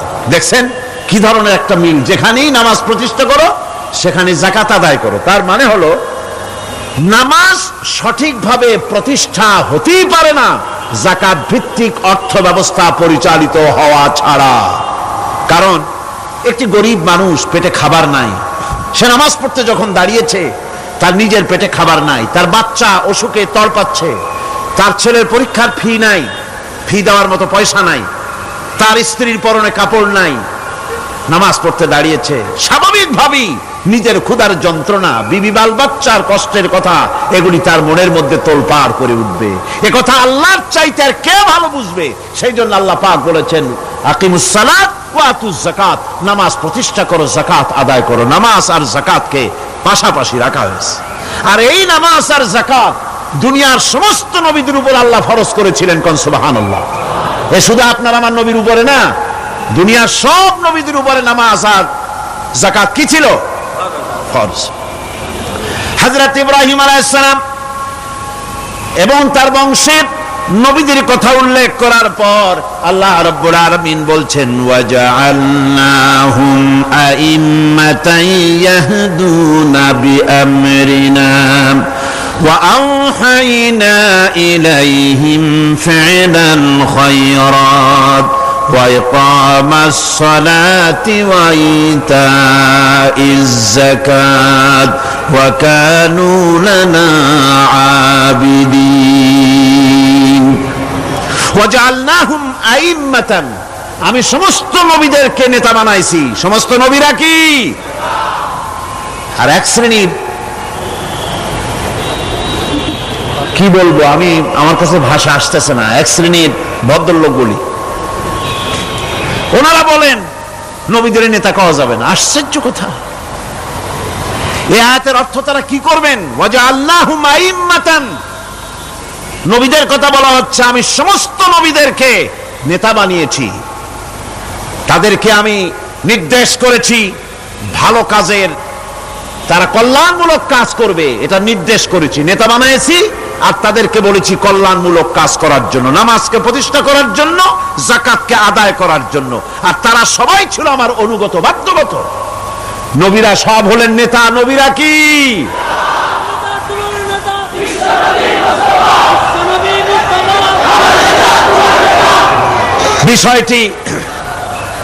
বিষয়টি ওনারা বুঝতে চান না, বিষয়টি ওনারা বুঝতে চান না, তাই নবীকে ওনারা নেতা বলতে চান না। বাংলায় আপত্তি করেন, সাইয়েদেনা বলতে আপত্তি করেন না। সাইয়েদেনা মানেই তো আমাদের নেতা, দরুদ শরীফ পড়লেই তো আল্লাহুম্মা সাল্লি আলা সাইয়েদেনা বলি, মানেই হলো আমাদের নেতা। ইংরেজিতে বললে অসুবিধা নাই, উর্দুতে বললে অসুবিধা নাই, আরবিতে বললে অসুবিধা নাই, বাংলায় নেতা বললেই অসুবিধা। কেন হইল? কারা জানি স্লোগান দেয় অমুক অমুক আমার নেতা, তোমার নেতা অমুক তমুক, সেই জন্য হুজুর সাল্লাল্লাহু আলাইহি ওয়াসাল্লাম নেতা কওয়া যাবে না। একটা কথা হইল, রাসূল করিম সাল্লাল্লাহু আলাইহি ওয়াসাল্লাম নবীরাই যদি নেতা না হন তাহলে নবীরা কি অনুসারী? নাউযুবিল্লাহি মিন যালিক। রাসূলকে বলা হয় ইমামুল মুরসালিন। আমাদের হুজুরকে কি বলা হয়? আমাদের রাসূলকে কি বলা হয়? ইমামুল মুরসালিন। মানে কি? সমস্ত নবীদের নিয়ে উনি নামাজের, সমস্ত নবীর একটা মসজিদে নামাজ পড়তেন, উনি সেখানে ইমামতি করতেন নাকি? না, সমস্ত নবীদের তিনি ইমাম, নেতা। সুবহানাল্লাহ। সুতরাং এটা এক ধরনের মূর্খতা। আল্লাহ পাক বলছেন আমি সমস্ত নবীদেরকে নেতা হিসাবে পৃথিবীতে প্রেরণ করেছি, তারা হচ্ছেন নেতা। তাদেরকে আমি হেদায়েত দিয়েছি, আমি হুকুম করেছি ওহীর মাধ্যমে জনকল্যাণমূলক কাজ তোমরা করো, নামাজ প্রতিষ্ঠা করো, কল্যাণমূলক কাজ করো, ফেলাল খায়রাত, কল্যাণমূলক কাজ করো, আর নামাজ প্রতিষ্ঠা করো, যাকাতকে আদায় করো। আর তারা সবাই ছিল আমার বাধ্যগত। ইসমাঈল আলাইহিস সালাম সম্পর্কে বলা হয়েছে وَكَانَ يَأْمُرُ أَهْلَهُ بِالصَّلَاةِ وَالزَّكَاةِ وَكَانَ عِندَ رَبِّهِ مَرْضِيًّا। সে তার স্বজনদেরকে নামাজের হুকুম করত, নামাজের এবং যাকাতের নির্দেশ দিতেন হযরত ইসমাঈল আলাইহিস সালাম, আর তিনি ছিলেন বিশেষ মর্যাদার অধিকারী। মূসা আলাইহিস সালাম এবং তার কওমকে আল্লাহ পাক এই অর্ডার দিয়েছিলেন। মূসা আলাইহিস সালাম বলেছিলেন, আয় আল্লাহ, আমার কওমকে যেন তুমি গজব দিও না, তাদেরকে তুমি শাস্তি দিও না। আল্লাহ পাক হযরত মূসা আলাইহিস সালামের এই প্রার্থনার জবাবে আল্লাহ পাক বললেন, আযাবি উসিবু বিহি মান আশাউ ওয়া রাহমাতি ওয়াসিআত কুল্লা শাই। আমি যাকে চাইবো আমার আযাবে নিক্ষেপ করব, তবে সকল জিনিসের উপর আমার রহমত পরিবেষ্টিত আছে। তবে হ্যাঁ, ফাসাকতুবুহা লিল্লাযীনা ইয়াত্তাকুনা ওয়া ইউতুনাজ যাকাতা ওয়াল্লাযীনা হুম বিআয়াতিনা ইউমিনুন। আমি এই রহমত কেবলমাত্র তাদের জন্য লিখে রাখবো যারা নাকি নামাজ প্রতিষ্ঠা করবে আর যারা যাকাত আদায় করবে, আমি তাদেরকে আমার গজব থেকে বাঁচাইয়া দেব। যাকাত যারা আদায় করবে আমি তাদেরকে আমার শাস্তি থেকে, গজব থেকে রক্ষা করব। রাসূল করিম সাল্লাল্লাহু আলাইহি সাল্লামের পূর্বে শেষ নবী হচ্ছেন হযরত ঈসা আলাইহিস সালাম। তাকেও আল্লাহ পাক এই অর্ডারই করেছেন। কোরআনে কারিমে বলা হচ্ছে, ওয়াজআলানি মুবারাকান আইনামা কুনতু ওয়া আওসানি বিসসালাতি ওয়াজ যাকাতি মা দুমতু হাইয়া। আমি যেখানেই থাকি না কেন আমাকে অর্ডার করা হয়েছে যতদিন বেঁচে থাকবো আমি ততদিন যেন আমি নামাজ আদায় করি আর যাকাত দেই। ঈসা আলাইহিস সালাম বলছেন, আল্লাহ পাক আমার উপরে এই নির্দেশ করেছেন, আমি যেখানেই থাকি আর যতদিন বাঁচি আমাকে নামাজ আর যাকাত এই দুটি জিনিস সম্পর্কে আল্লাহ পাক আমাকে আদেশ করেছেন। এখন যাকাত দিতে হবে, গুরুত্বপূর্ণ ব্যাপার। মানুষেরা অবহেলায় যাকাত থেকে নিজেকে বঞ্চিত রেখেছে, মাহরুম রেখেছে এত বড় একটি নিয়ামত থেকে, সমাজকে মাহরুম করছে, যাকাত দিচ্ছেন। কোরআনে কারিমের 3টি আয়াতে যাকাতের কথা এভাবে বলা হয়েছে, ইয়া আইয়ুহাল্লাযীনা আমানু আনফিকু মিন তাইয়্যিবাতি মা কাসাবতুম ওয়া মিম্মা আখরাজনা লাকুম মিনাল আরদ। হে ইমানদার লোকেরা, তোমরা যে সব পবিত্র অর্থ সম্পদ উপার্জন করো সেগুলি, এবং আমি জমিন থেকে তোমাদের যে ফসল দান করি, ফসল উৎপাদন করে দেই, তার থেকে তোমরা আল্লাহর পথে খরচ করো। এগুলো 1 নম্বর আয়াত।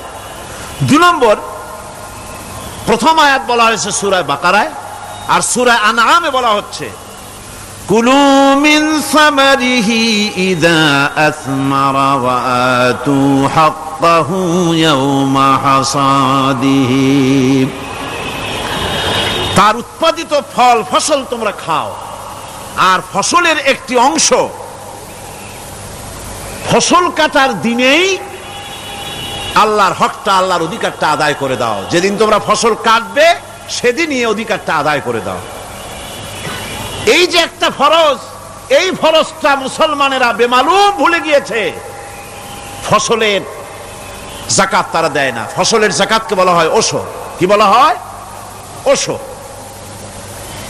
এই ওশর এখন যদি আপনি গ্রামে গিয়া কোন শিক্ষিত লোককেও যদি জিজ্ঞেস করেন, ভাই ওশর কি চেনো, সে বলবে, ভাই ওশর এটা কি জাতীয় প্রাণী, সারপোকা না তেলাপোকা না আরশোলা, আমি তো এই নামটাম তেমন শুনি টুনি নাই, বুঝবি না ওশরটা কি জিনিস।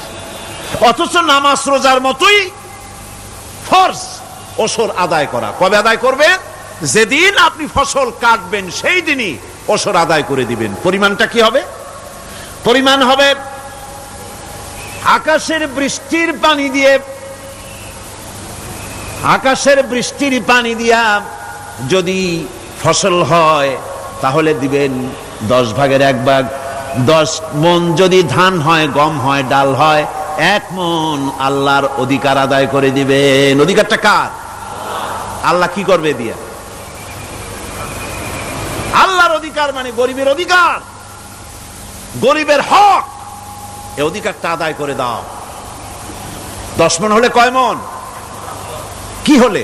যদি আকাশের বৃষ্টির পানিতে হয়, আর যদি আপনার সেচের মাধ্যমে হয়, সেচ পরিকল্পনার মাধ্যমে পয়সা খরচ করে পেট্রোল ডিজেল লাগায়া ইঞ্জিন চালায়া পানি উঠায়া কষ্ট করে ফসল ফলাইছেন, তাহলে আল্লাহ পাক বলছেন 10 মণে 1 মণ দেওয়া লাগবে না, তোমার খরচ হইছে বেশি। বান্দারে, তোমার উপরে আল্লাহ পাক জুলুম করবেন না, এবার 20 মণ হলে তার থেকে 1 মণ দিও। সুবহানাল্লাহ। ওয়ামাল্লাহু বিযাল্লামিল লিল আবিদ। আল্লাহ রাব্বুল আলামিন তার বান্দার উপর জুলুম করেন না। সুবহানাল্লাহ কোন। এইভাবে করে ওশরের যাকাতটা তোমরা ঠিকমতো আদায় করে দিও। ওশরটা দিও, ফসলের ওশর দিও, আর টাকার যাকাত দিয়ে দিও। যারা এটা দিবে না তাদের সম্পর্কে আল্লাহ পাক সূরা তওবার ভিতরে বলেছেন, ওয়াল্লাযীনা ইয়াকনিজুনা আয-যাহাবা ওয়াল ফিদ্দাতা ওয়া লা ইউনফিকুনাহা ফি সাবিলিল্লাহি ফাবাশশিরহুম বিআযাবিন আলীম। যারা নাকি স্বর্ণ এবং রৌপ্যকে সঞ্চয় করে, জমা করে, ওয়া লা ইউনফিকুনাহা ফি সাবিলিল্লাহ, আর আল্লাহর রাস্তায় তা খরচ করে না, ফাবাশশিরহুম বিআযাবিন আলীম, তাদেরকে কঠিন পীড়াদায়ক শাস্তির সুসংবাদ দাও। পীড়াদায়ক শাস্তির কি দাও? শাস্তির কি সুসংবাদ হয় নাকি? হত উচিত ছিল শাস্তির দুঃসংবাদ শোনাও, না, আল্লাহ বলছেন সুসংবাদ শোনাও। এটার দৃষ্টান্তটা আমার ভাষায় আমি মানুষকে এভাবে বুঝাই। ছেলে খুব দুষ্ট, দুষ্টামির ঠেলায় অস্থির, তার মা মোটেই সামলাতে পারছে না। তখন মা বলে, বেটা আমার কথা তো শুনলি না, তোর বাবা আসুক, তারপরে আমি তারে নালিশ করব। এমন পিট্টি দেবে, মজা টের পাবি। তখন পিট্টি দিলে কি মজা লাগে নাকি? তার মানে শাস্তির তীব্রতা বুঝাবার জন্য বলা হচ্ছে, মজাটা টের পাবা। আল্লাহ রাব্বুল আলামিন বলছেন, কঠিন পীড়াদায়ক শাস্তির সুসংবাদ ওদের দাও, সোনা রূপা যারা জমা করে রাখে, যাকাত দেয় না, আল্লাহর রাস্তায় খরচ করে না। সোনা এখন পুরুষেরাও ব্যবহার করা আরম্ভ করছে। অবশ্য চিটাগংয়ে এমন কাম শুরু হয় নাই। ছাত্র, শিক্ষক, অফিসার গলায় একটা সোনার চেন, শীতের দিনেও সামনের বোতাম খুলে রাখে যাতে চেনটা সকলে দেখে। মিয়া সাহেব, এটা সোনার চেন না, জাহান্নামের আগুনের শিকল পড়েছো। পুরুষের জন্য এক রত্তি সোনাও হারাম। তোমার শরীরের সৌন্দর্য বাড়াবার জন্য স্বর্ণ ব্যবহার করতে পারবে না। স্বর্ণ রৌপ্য জমা করলো আর আল্লাহর রাস্তায় খরচ করলো না। রব্বুল আলামিন বলেন, ইয়াউমা ইউহমা আলাইহা ফি নারি জাহান্নামা ফাতুকওয়া বিহা জিবাহুহুম ওয়া জুনুবুহুম ওয়া যুহুরুহুম। একদিন আসবে এমন, যেদিন এই সঞ্চিত ধনরাশি, সোনা দানাগুলি জাহান্নামের আগুন দিয়ে জ্বালানো হবে। আর জাহান্নামের আগুন দিয়ে জ্বালায়া এইগুলি দিয়ে তার পিঠের উপরে আর পাঁজরে সিল মারা হবে জাহান্নামের আগুন দিয়া। বলা হবে, হাদা মা কানাজতুম লিআনফুসিকুম ফাযুকু মা কুনতুম তাকনিজুন। মজা চাখো, স্বাদ গ্রহণ করো, এ হলো তোমার সেই সঞ্চিত সম্পদ, সঞ্চিত ধনরাশি যা তুমি জমা করেছো আর আল্লাহর রাস্তায় খরচ করনি। এখন এর শাস্তি গ্রহণ করো। সুতরাং সঞ্চয় করা, মাল জমা করা এক শ্রেণীর লোক আছে। আল্লাহ পাক বলছেন, আল্লাযী জামা মালান ওয়া আদ্দাদা, মাল জমা করে আর মোছে তেল মাখে। টেলিফোন করে, হ্যালো সোনালী ব্যাংকের ম্যানেজার সাহেব নাকি? বলে, হ্যাঁ, দেখুন তো আমার ব্যালেন্সটা কত। উনি বললেন, বল্টু সাহেব আপনার ব্যালেন্স হচ্ছে 50,77,372 টাকা 79 পয়সা।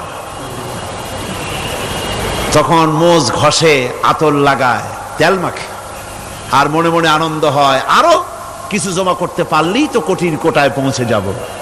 আল্লাযী জামা মালান ওয়া আদ্দাদা, মাল জমা করে আর গুনতে থাকে, আল্লাহর রাস্তায় খরচ করে না। আল্লাহ রাব্বুল আলামিন বলছেন, খুয মিন আমওয়ালিহিম সাদাকাতান তুতাহহিরুহুম ওয়া তুযাক্কিহিম বিহা, তাদের অর্থ সম্পদ থেকে যাকাত উসুল করে তাদেরকে পবিত্র করে দাও।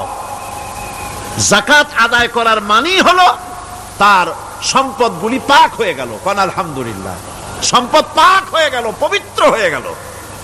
আর যেই সম্পদের যাকাত দেওয়া হয় না, আল্লাহর রাস্তায় খরচ করা হয় না, তা সম্পূর্ণরূপে অপবিত্র, নাপাক। কি পরিমাণ সম্পদের নিসাবটা কেমন হবে? নিসাব হবে 52.5 তোলা রৌপ্য যদি আপনার কাছে থাকে, আপনি বাজার দর হিসাবে যাকাত দিবেন। স্বর্ণ 7.5 তোলা পর্যন্ত যদি হয়ে যায়, তাহলে অবশ্যই বাজার দর হিসাবে প্রতি বছর তার যাকাত দিবেন। ছাগল যদি 40টা থাকে, যাকাত দিবেন। গরু যদি 30টা থাকে, তাহলে যাকাত দিবেন।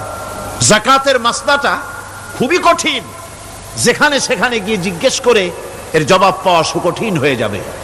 এই জন্য মাল পবিত্র করার জন্য, জাহান্নামের কঠিন শাস্তি থেকে বাঁচার জন্য আমি আপনাদেরকে উপদেশ দেব, সাজেশন করব, পরামর্শ দেব একটা বই পড়ার জন্য। বইটা লেখক হচ্ছেন আল্লামা ইউসুফ আল কারজাবী। বর্তমান আসরে, এই বর্তমান বিশ্বের একজন সাহসী মুফাক্কির ইসলাম, কাতার ইউনিভার্সিটির শরিয়া ফ্যাকাল্টির ডিন। তার লেখা ফিকহুজ যাকাত,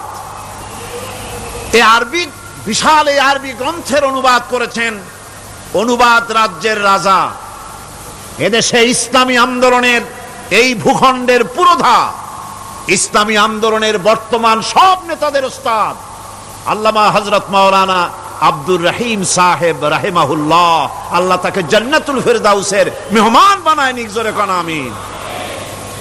তিনি এটার অনুবাদ করেছেন, ইসলামে যাকাতের বিধান। ইসলামে, নামটা মনে রাখেন, ইসলামে যাকাতের বিধান। ইসলামী ফাউন্ডেশন বইটা বের করেছে, এত বড় 2টি খণ্ড। এই বইটি আপনারা সংগ্রহ করবেন, ইসলামের যাকাত বিধান। বইটি আপনারা সংগ্রহ করবেন মনে করে। এখন যাকাতের নিসাব আমি বললাম, এবার বলবো যাকাতের খাত। আমি যা বলতেছি এগুলি আমার বানানো নাকি? আল্লাহর কথা বলছি। কার কথা? আল্লাহর কথা। যাকাত কোথায় কোথায় ব্যয় করবেন, কারে কারে দিবেন? আল্লাহ রাব্বুল আলামিন বলেন, ইন্নামাস সাদাকাতু লিল ফুকারাই ওয়াল মাসাকিন ওয়াল আমিলিনা আলাইহা ওয়াল মুআল্লাফাতি কুলুবুহুম ওয়া ফির রিকাব والغارمين وفي سبيل الله وابن السبيل فريضة من الله والله عليم حكيم। সূরা তাওবার মধ্যে আল্লাহ পাক যাকাত কোথায় কোথায় দিবেন খাতগুলি আল্লাহ বলে দিচ্ছেন। কোন আলহামদুলিল্লাহ। যেখানে সেখানে যাকাত দেওয়া যাবে না। যাকাতের জন্য খাত হচ্ছে 8টা। যাকাতের জন্য খাত কয়টা? 8টা। 8টি খাতে আপনার যাকাতের টাকা আপনি ব্যবহার করবেন, ব্যয় করবেন। প্রথম দিবেন ফকিরদেরকে। প্রথম দিবেন কাদেরকে? ফকির। ফকির কারা? ফকির হচ্ছে নিজের জীবন জীবিকায় অন্যের মুখাপেক্ষী। তারপরে শিশু, এতিম, বিধবা, জীবন চালানো খুবই কষ্টকর, অভাবগ্রস্ত লোক, এরা হচ্ছে ফকির। আর মিসকিন হচ্ছে যারা নিজেদের প্রয়োজন উপযোগী অর্থ উপার্জন করার সামর্থ্য নাই, আর মানুষের কাছে আত্মমর্যাদার কারণে হাত পাততেও পারে না। এক কথায় এক গরিব ভদ্রলোক। আল্লাহ কোরআন শরীফ বলেছেন যে এদের চেহারা দেখে বুঝো জ্বর পেটে খাবার নাই, অথবা সে অসুবিধায় আছে, চেহারা দেখে বুঝে তাকে সাহায্য করো। সে এমন শরীফ মানুষ আছে না আমাদের সমাজে, লোক এরকম আছে না? আছে কি না? ঘরের মধ্যে 3 দিনও রান্না হয় নাই, কিন্তু দাড়ি টাড়ি সুন্দর করে আশ্রয়া জামাটা পরিপাটি করে গায়ে দিয়ে বেরোচ্ছে, কারোর কাছে হাত পাতে না, তার সরাপাতে তার ভদ্রতায় বাঁধে। ওনার সরাপতে বেঁধেছে, উনি চাবেন না কারো কাছে, কিন্তু উনাকে যিনি সৃষ্টি করেছেন সে আল্লাহ রাব্বুল আলামিন শোনায় দিচ্ছেন, বান্দারা আমার ওই গরিব ভদ্রলোককে খাবার দাও। ওরা হচ্ছে মিসকিন। এরপরে আমিলিন, 3 নম্বরে আমিলিন, অর্থাৎ যারা যাকাত সরকারিভাবে যাকাত যারা আদায় করে সেই আদায়কারীদেরকে এই যাকাতের টাকা দিয়ে তাদের সম্মানী দিতে বলা হয়েছে। ইসলামী গভর্নমেন্ট আসলে যাকাত তো আর আপনার খুশি মতো থাকবে না, যাকাত দিতে আপনি বাধ্য হবেন। যাকাত দিতে আপনি বাধ্য হবেন। যাকাত আদায় করবে গভর্নমেন্ট। কে আদায় করবে? গভর্নমেন্ট আদায় করবে, আর গভর্নমেন্ট ডিস্ট্রিবিউট করবে। ওয়াল মুআল্লাফাতিল কুলুব, মনতুষ্টির জন্য, যাদের মন জয় করতে হবে এই ধরনের লোকদেরকে। ওয়ার রিকাব, আর গলদেশের মুক্তিদানের জন্য। ওয়াল গারিমিন, আর ঋণগ্রস্ত ব্যক্তি, তাও আবার এমন পর্যায়ের যে ঋণ পরিশোধ করতে গেলে যদি তার এমন অবস্থা হয় যে তার কাছে যাকাত দেওয়ার মতো টাকা থাকে না, এরকমের অবস্থা যদি হয় তাহলে যাকাতের টাকা দিয়ে তার ঋণ পরিশোধ করে দেওয়া যেতে পারে। ফি সাবিলিল্লাহ। এরপরে হচ্ছে জিহাদের রাস্তায়। জিহাদের রাস্তা মানে জিহাদ যখন শুরু হবে সেই জিহাদের ময়দানে আপনি বন্দুক রাইফেল কিনে দেওয়ার সাহায্য করবেন সেটা নয়, কিন্তু শুধু এটাকেই বোঝানো হয় নাই। ফি সাবিলিল্লাহ বলতে বোঝানো হয়েছে আল্লাহর রাস্তায় সংগ্রামরত সব ব্যাপারে আপনি সাহায্য করবেন, ইসলামী আন্দোলনের জন্য করবেন। যারা ইসলামের জন্য বইপত্র লেখে তাদের জন্য করবেন, যদি পয়সায় কুলাতে না পারে সেখানে সাহায্য করবেন। ইসলামী আন্দোলনকে বিজয় করার জন্য সাহায্য করবেন। এক কথায় আল্লাহর রাস্তা বলতে যা বুঝায় এগুলিকে দিবেন। ইবনে সাবিল, এরপরে পথিক মুসাফির। পথিক মুসাফির সে যদি বাড়িতে ধনী থাকে, ঢাকায় ধনী, কিন্তু চট্টগ্রামে এসে সর্বহারা হয়ে গেছে, টাকা পয়সা সব লুটপাট হয়ে গেছে, এখন বাড়ি ফেরার উপায় নাই, যাকাতের টাকা দিয়ে তাকে সাহায্য করা যেতে পারে। এই 8টি খাতে এভাবে যাকাত দেওয়ার জন্য আল্লাহ খাত সৃষ্টি করেছেন। কয়টা খাত হলো? 8টা খাত। ইসলাম যাকাত ভিত্তিক অর্থ ব্যবস্থা কায়েম করে, আর অনৈসলামিক সরকার সুদ ভিত্তিক অর্থ ব্যবস্থা কায়েম করে। যাকাত আর সুদের মধ্যে পার্থক্য কি? যাকাত হচ্ছে, এক কথায় বুঝাই, ব্যাখ্যা দেব না, এক কথায় বুঝাবো। যাকাত হচ্ছে ধনীদের কাছ থেকে নেও, গরিবদেরকে দাও। আবার শুনুন, যাকাত হচ্ছে ধনীদের কাছ থেকে নাও, গরিবদেরকে দাও। আর সুদ হচ্ছে গরিবদের কাছ থেকে নাও, ধনীদেরকে দাও। টাকায় টাকা টানে, একজনে শুনছিল টাকায় টাকা টানে, সে মনে করলো কেমনে টাকায় টাকা টানে। তারপরে সে এক ব্যাংকের সামনে গিয়ে অনেক টাকার মধ্যে নিজের একটা টাকা ছুঁড়ে মেরেছে। ঘন্টা 2 দাঁড়ায় আছে, দেখে যে তার টাকা আসে না। তখন ব্যাংকের দারোয়ান এসে পিছন থেকে গলাটা ঠেসে ধরছে, বেটা তুমি চোর নাকি, না হাইজাকার, না মাস্তান, না সাদাবাজ? কয় যে না, আমি এর কোনোটাই না। তাহলে এই পজিশন নিয়ে দেখতেছো কি? কয় যে আমি শুনছিলাম টাকায় টাকা টানে, সেজন্য আমার পকেটে একটা টাকা ছিল, ওই যে কেশিয়ার টাকাগুলি গুনতেছে ওইখানে মারলাম, দেখিনি টাকা, আমার টাকায় কিছু টাকা টাইনে আনে। এতক্ষণ দাঁড়ানো, আমার টাকা তো টানলই না, আমার যে একটা টাকা তাও আসে না। দারোয়ান বলছে, বেটা তুমি ঠিকই শুনেছো, টাকায় টাকা ঠিকই টানে, ওই অনেকগুলা টাকা তোমার একটা টাকারে এমন ভাবে টাইনিয়া ধরছে, বাইরে আবার উপায় নাই। সুদভিত্তিক অর্থ ব্যবস্থায় গরিবরা এভাবে শোষিত হয়। শোষিত হয় কারা? গরিবরা। সিনেমা কারা বানায়? ধনীরা। শোষিত হয় কারা? গরিবেরা। লক্ষ্য করেন, তাকান, আল্লাহর কথা কত বাস্তব। ধনীরা সিনেমা বানায়, শোষিত হচ্ছে গরিবেরা। রিক্সা চালায়, ঠেলা গাড়ি চালায়, মাথার ঘাম পায়ে ফেলেছে, পরিশ্রান্ত হয়েছে, বিকাল বেলায় সেই টাকা নিয়ে যাচ্ছে বাজার করতে। সিনেমা হলের সামনে যায় দেখে সর্বনাশ, যুবক একটা যুবতীর জড়ায় ধরছে 2 হাত দিয়া, নিচে লেখা কি যে প্রেম আর কত যে জ্বালা। বেচারা গরিব মানুষ মাথা গরম হয়ে গেছে এটা দেখিয়া, যে বাইরে যদি এত জ্বালা, ভিতরে না জানি কত মজা। যে টাকা দিয়ে চাউল কিনতো সেই টাকা দিয়া টিকিট কিনে সিনেমায় ঢুকলো। এর মাথা ঘামানো পয়সাগুলি পাইলো কে? বড় লোকই পেল। বড় লোকেরা ব্যাংকে টাকা রাখে, গরিব মানুষেরা ব্যাংক থেকে টাকা লোন নেয়। কৃষি লোন নিল, গরু কিনলো, বীজ কিনলো, সার কিনলো। আকাশ থেকে বৃষ্টি হলো না, অনাবৃষ্টি অতিবৃষ্টি খরার কারণে ফসল হলো না। ব্যাংক কি তার লোন মাফ করবে? তার সুদ মাফ করবে? শেষ পর্যন্ত গরুটা বেচা, মায়ের হাতের বউর হাতের শেষ চুড়ি গাছা বিক্রি করে লোন পরিশোধ করলো। বড় লোকের টাকা ওখানে ছিল, ওই টাকায় আরো টাকা গিয়ে জমলো, আর গরিব ফতুর হয়ে গেল। এই জন্য আল্লাহ পাক বলেছেন সুদ হচ্ছে ওয়াহাল্লাল্লাহুল বায়আ ওয়া হাররামা রিবা। আল্লাহ পাক ব্যবসাকে করেছে হালাল, সুদকে করেছেন হারাম। এই সুদের মধ্যে 70টি গুনাহ, তার ছোট্ট গুনাহ হলো নিজের মায়ের সাথে জিনা করা। জোরে কোন নাউজুবিল্লাহ। মায়ের সাথে জিনা করার চাইতেও নিকৃষ্ট, এটা হলো ছোট গুনাহ। টের পাইছেন? এটাই হলো ছোট গুনাহ। তাহলে বড় গুনাহ কি? বড় গুনাহ হচ্ছে আল্লাহ আর তার রাসূলের সাথে যুদ্ধ করা। নাউজুবিল্লাহ পড়ে। সুতরাং এই সুদ ভিত্তিক অর্থ ব্যবস্থার,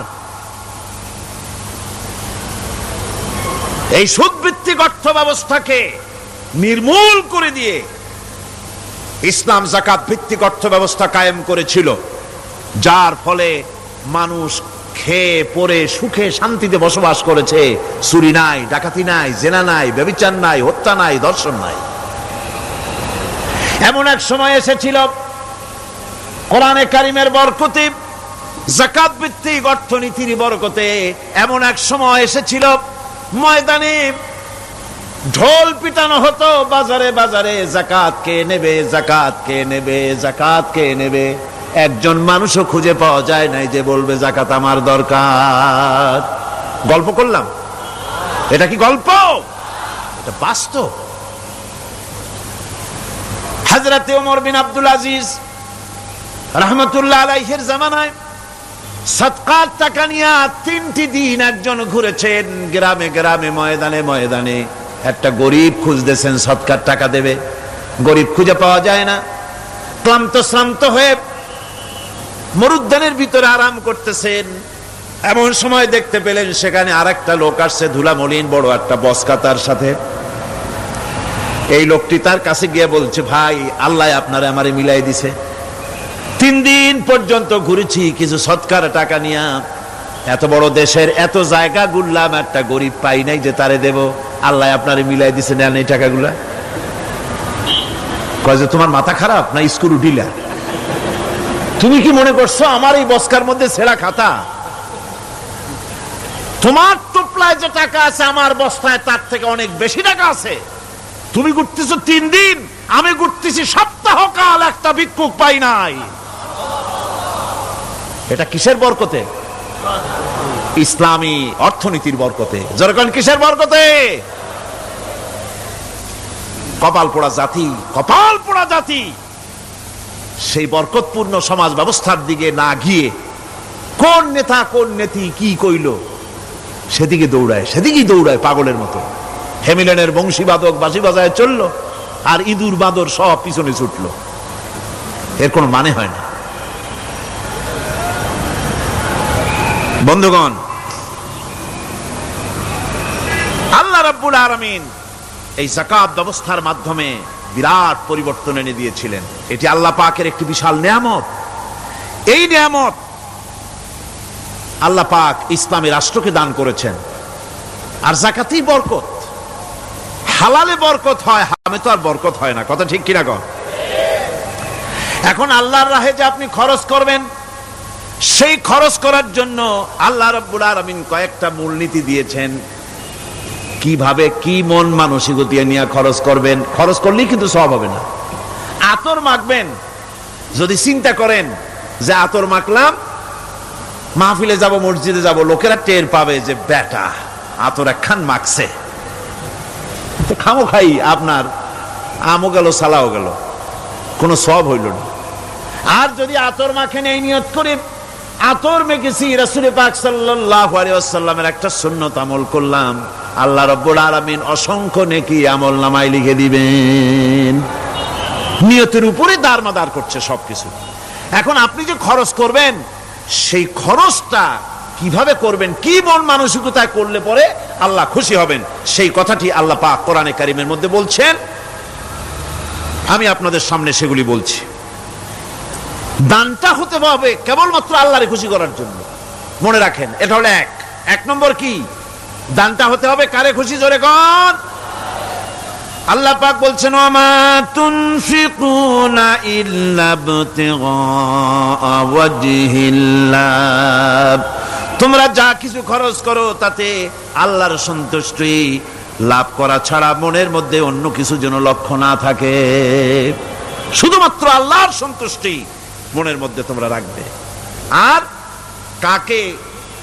কাউকে কোনো জিনিস দিয়ে তার কাছে অনুগ্রহ প্রকাশ করতে পারবে না। আমি তোমার এই উপকার করছিলাম, তুমি নেমো খারামের মতো আজ কথা বলো, এরকম বলে না। কাউকে কিছু দিয়ে অনুগ্রহ প্রকাশ করবা না, তার মনে ব্যথা দিবা না।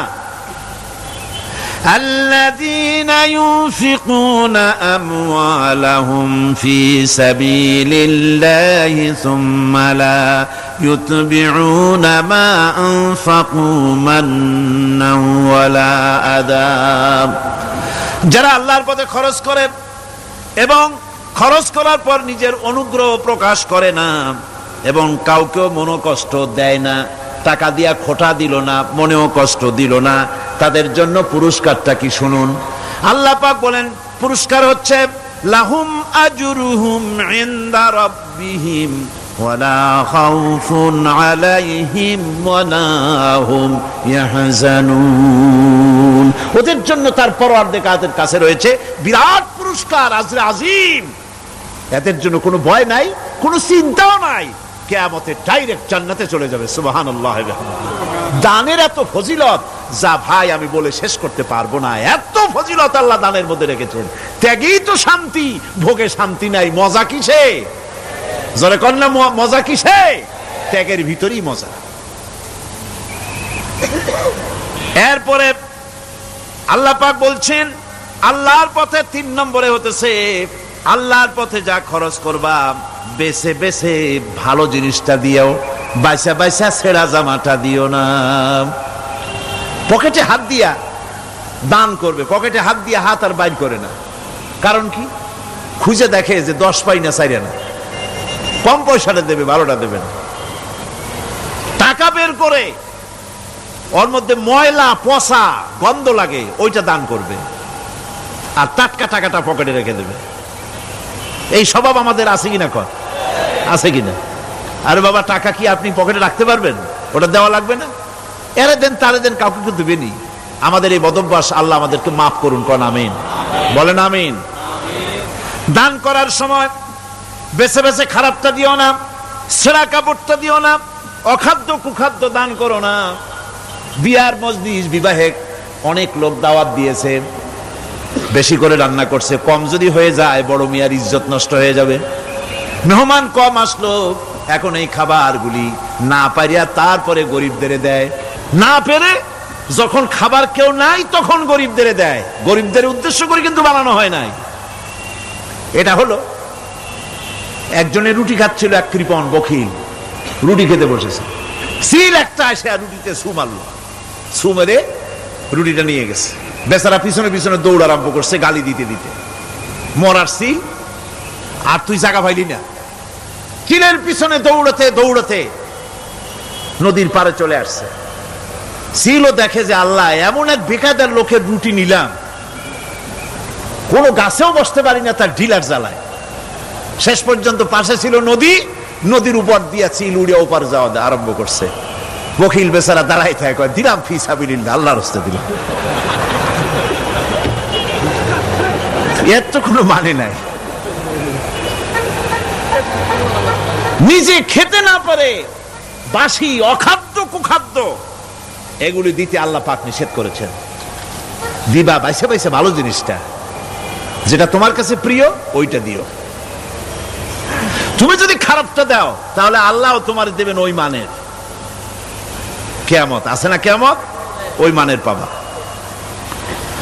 আল্লাহ পাক বলছেন, ইয়া আইয়ুহাল্লাযীনা আমানু আনফিকু মিন তাইয়্যিবাতি মা কাসাবতুম ওয়া মিম্মা আখরাজনা লাকুম মিনাল আরদ।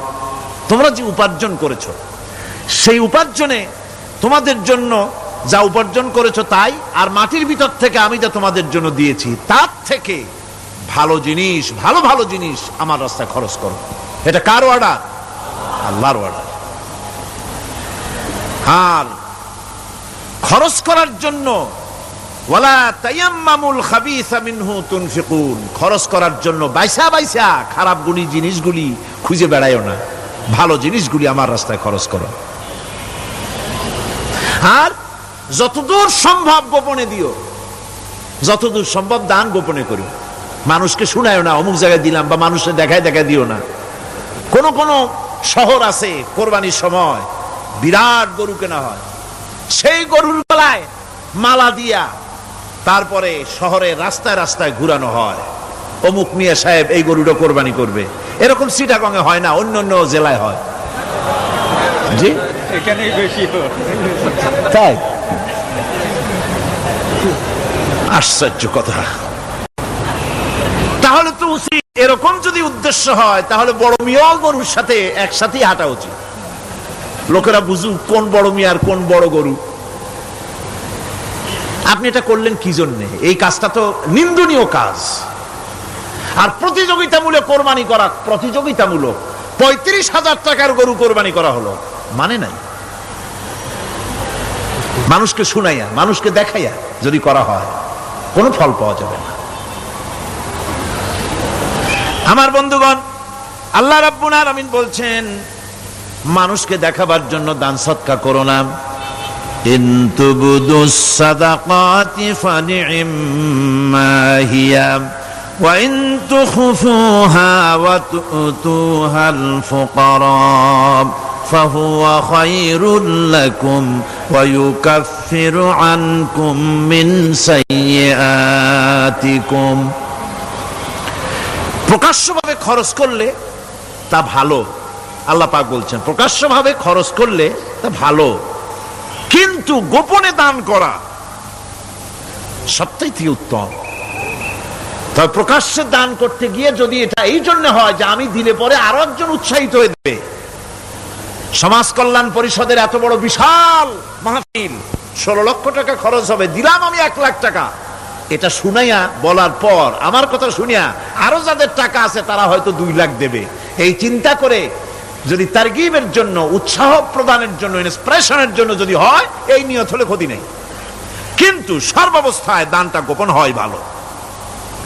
আল্লাহ পাক বলেন গোপনে যদি তুমি দান করো তাহলে আমি রব্বুল আলামিন ওই গোপন দানের বিনিময় তোমার সমস্ত গোপনীয় গুনাহগুলি আমি রব্বুল আলামিন মাফ করে দেব, তোমার গোপন গুনাহগুলি মাফ করে দেব। 5 নম্বরে হচ্ছে নির্বোধ আর অজ্ঞ লোকদেরকে প্রয়োজনের অতিরিক্ত টাকা দিবা না। দেখেন ইসলামের কি সুন্দর বিধান। বোকা, নির্বোধ, অজ্ঞ আছে না সমাজে? তুমি মহব্বতে, আল্লাহর মহব্বতে ওর লাগে 500 টাকা দিয়ে দিলা 5000 টাকা, এ তো সর্বনাশ করে ফেলাবে, সে তো খারাপ জায়গায় তা ব্যয় করবে। এই জন্য অজ্ঞ লোকদেরকে, নির্বোধ লোকদেরকে প্রয়োজনের অতিরিক্ত দিতে আল্লাহ নিষেধ করেছেন। তবে আল্লাহর ইচ্ছা হচ্ছে এই যে যত বড় পাপী হোক আর যত বড় খোদাদ্রোহী হোক না কেন, প্রত্যেকের খাওয়া, পড়া, শিক্ষা, চিকিৎসা গ্যারান্টি দিতে হবে। সুবহানাল্লাহ। কোন এর নাম তো আল্লাহ, এর নাম কি? আল্লাহ পাক, যার ভেতরে কোনো কার্পণ্যতা নাই, আল্লাহরে মানলেও আল্লাহ খাইতে দেন, না মানলেও দেন, সকলকেই দেন সমভাবে।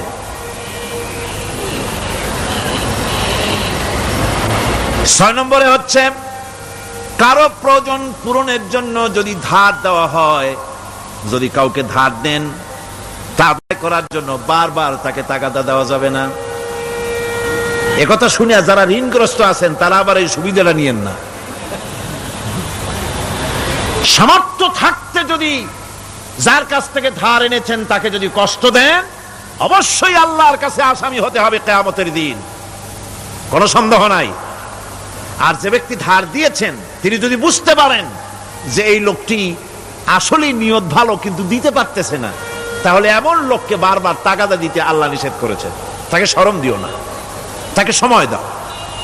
وَإِنْ كَانَ ذُو عُسْرَةٍ فَنَذِرَةٌ إِلَى مَيْسَرَةٍ وَأَنْ تَصَدَّقُوا خَيْرٌ لَكُمْ إِنْ كُنْتُمْ تَعْلَمُونَ। ঋণগ্রস্ত ব্যক্তির আর্থিক অবস্থা খারাপ হলে সচ্ছল হওয়া পর্যন্ত তাকে সময় দাও। আর তাকে যদি ক্ষমা করে দিতে পারো সেটা তো অনেক ভালো কথা, আল্লাহ তোমার প্রতি রহম করবেন। যদি ক্ষমার তাকে যদি সে দিতেই পারবে না এমন অবস্থা যদি হয়, তাহলে তাকে তুমি ক্ষমা করে দিও। কিছু সংখ্যক লোক আছে যারা ধার নিয়ে আসলেই ফাঁকি দিতে চায়, আছে না এমন সমাজে? না নাই?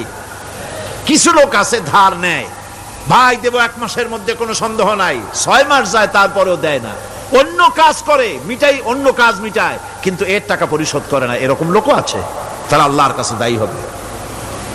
একবার পত্রিকায় দেখেছিলাম কার বাড়িতে কার্টুন দিয়েছে, বাড়িতে বিরাট সাইনবোর্ড লাগাইছে কুকুর হইতে সাবধান। তার বন্ধু বলছে, ভাই তুমি কুকুর কিনলে কবে? কয় যে না, কুকুর কিনি নাই, সাইনবোর্ড লাগাইছি পাওনাদারদেরকে ঠেকাবার জন্য, যাতে সহজে বাড়ির মধ্যে না ঢোকে।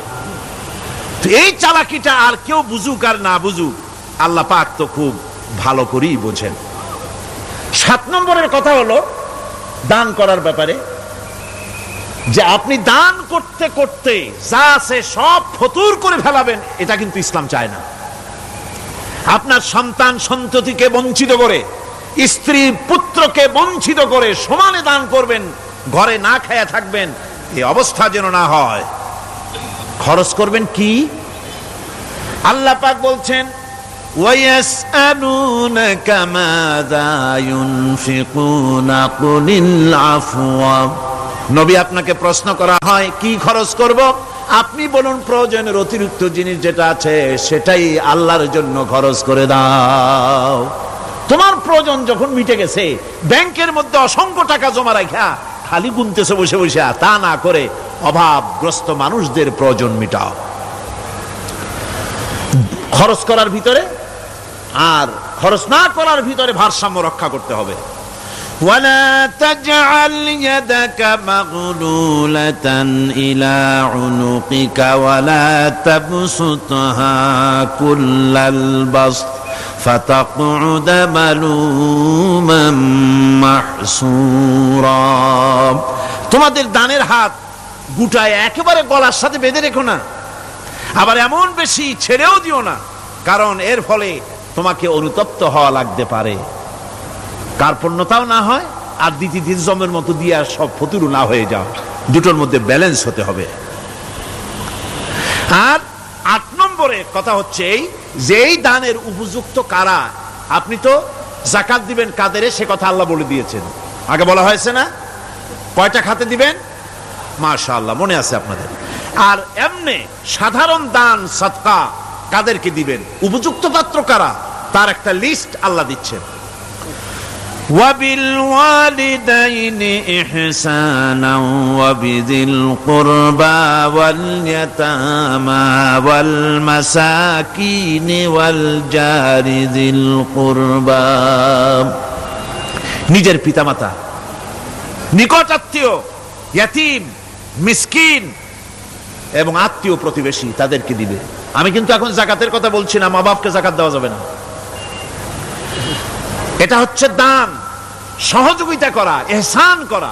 এই ইহসান মা বাপকে, প্রতিবেশী আত্মীয় যারা, মিসকিন যারা, এতিম যারা, অনাত্মীয় প্রতিবেশী যারা, চলার সাথী, প্রবাসী, এবং নিজের চাকর চাকরানি যা কিছু আছে এই সকলকেই এই সাহায্য করতে হবে, একথা আল্লাহ বলে দিয়েছেন। এবং আমরা যে আয়াত আলোচনা করতেছি সে আয়াতের ভিতরেও এই ফেরেশতা আল্লাহ পাক বলে দিয়েছেন। আল্লাহর রাস্তায় যারা দান করবে তাদের সম্পর্কে আল্লাহ বলছেন এখন, مثل الذين ينفقون أموالهم في سبيل الله كمثل حبة। আল্লাহর রাস্তায় খরচ করা এর দৃষ্টান্ত হলো একটা দানার মতো, যেই দানাটা থেকে 7টা ডাল বেরিয়ে গেল। ফি কুল্লি সুমবালাতিন মিআতু হাব্বা, একটা দানা থেকে 7টা ডাল বেরোলো, এক একটা ডালে 100 করে দানা হলো, সব মিলাইয়া 700 দানা হয়ে গেল।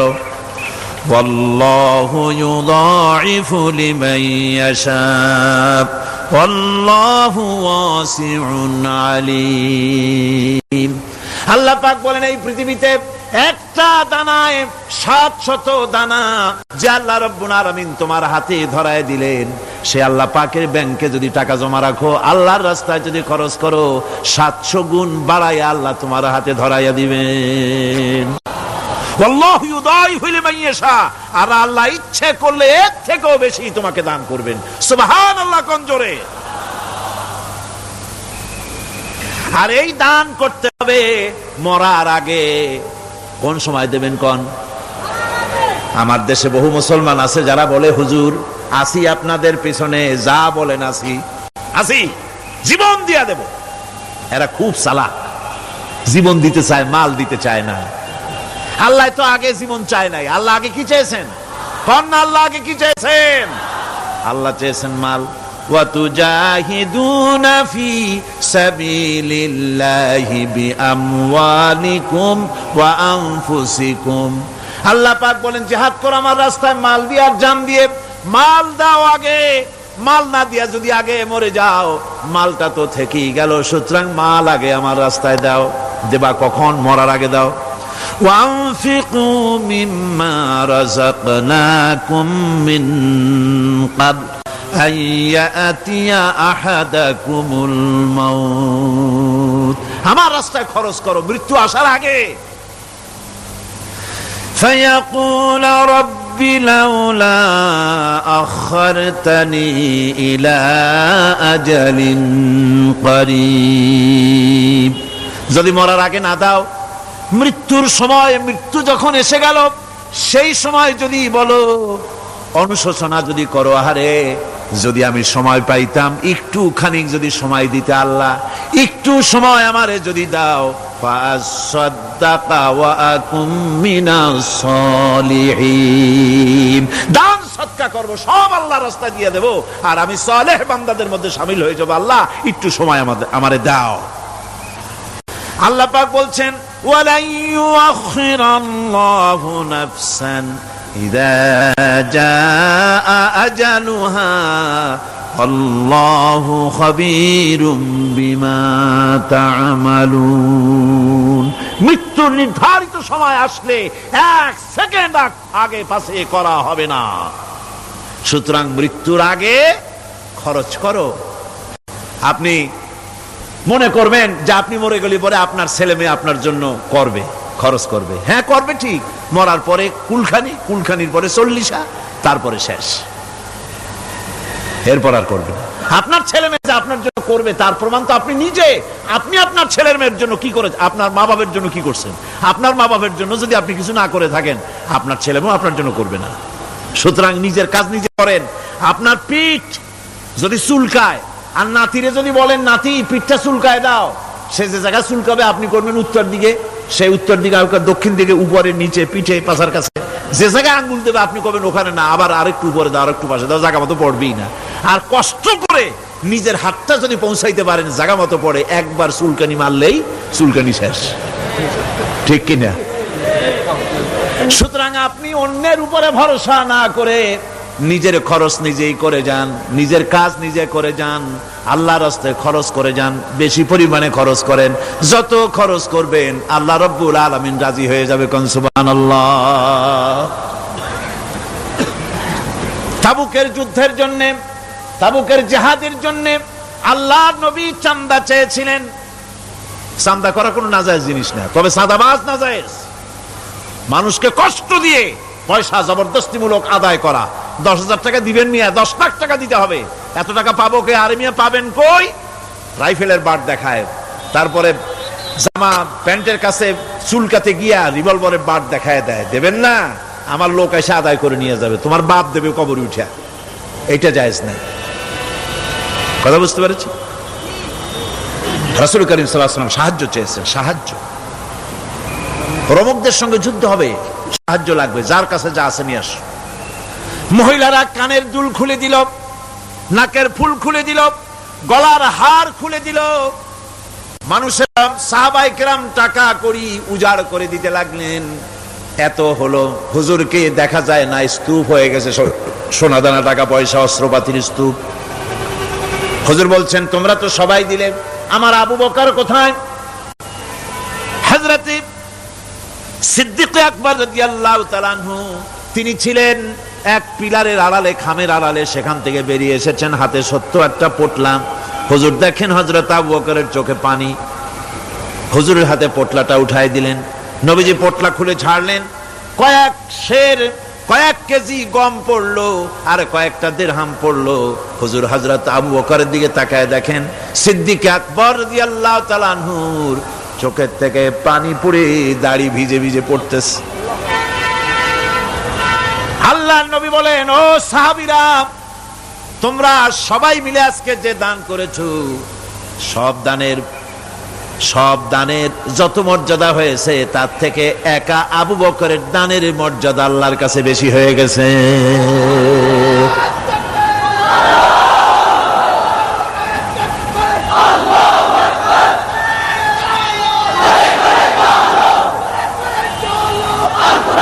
সাহাবায়ে কেরামের মনের ভিতরে প্রশ্ন জাগলো, এটা কেমনে হলো? আমরা এত এত দিলাম। এই জিহাদে হযরতে ওমর রাদিয়াল্লাহু তাআলা আনহু তার জীবনের সঞ্চিত সম্পদের অর্ধেকটা, পুরা অর্ধেকটা দান করে দিয়েছিলেন। হুজুর সাহাবায়ে কেরামদের মনের অবস্থা বুঝলেন, প্রশ্ন করলেন তোমরা কে কত দিছো, বাড়ি কত আছে? প্রত্যেকেই বললেন এত দিছি, বাড়ি এত আছে। হযরত আবু বকরের কাছে হুজুর জিজ্ঞেস করলেন, আবু বকর কত আনছো, বাড়ি কত আছে? হযরত আবু বকর বলেন, ইয়া রাসূলুল্লাহ, আল্লাহ পাকের নামে কসম করে বলি, আমি আবু বকরের ঘরে আল্লাহ আমি আবু বকরের বাড়িতে জাগতিক সম্পদ বলতে যা বুঝায় সব এনে রাসূল কারীমের কদম মোবারকে হাজির করেছি। আমি আবু বকরের ঘরের ভিতরে এখন আল্লাহ তার রাসূল ছাড়া কোনো জিনিস বাকি নাই, সব এনে দিয়েছি। আমার ভাইয়েরা, এই জন্য আল্লাহ রাব্বুল আলামিন দানের ভিতরে বিরাট ফজিলত রেখেছেন।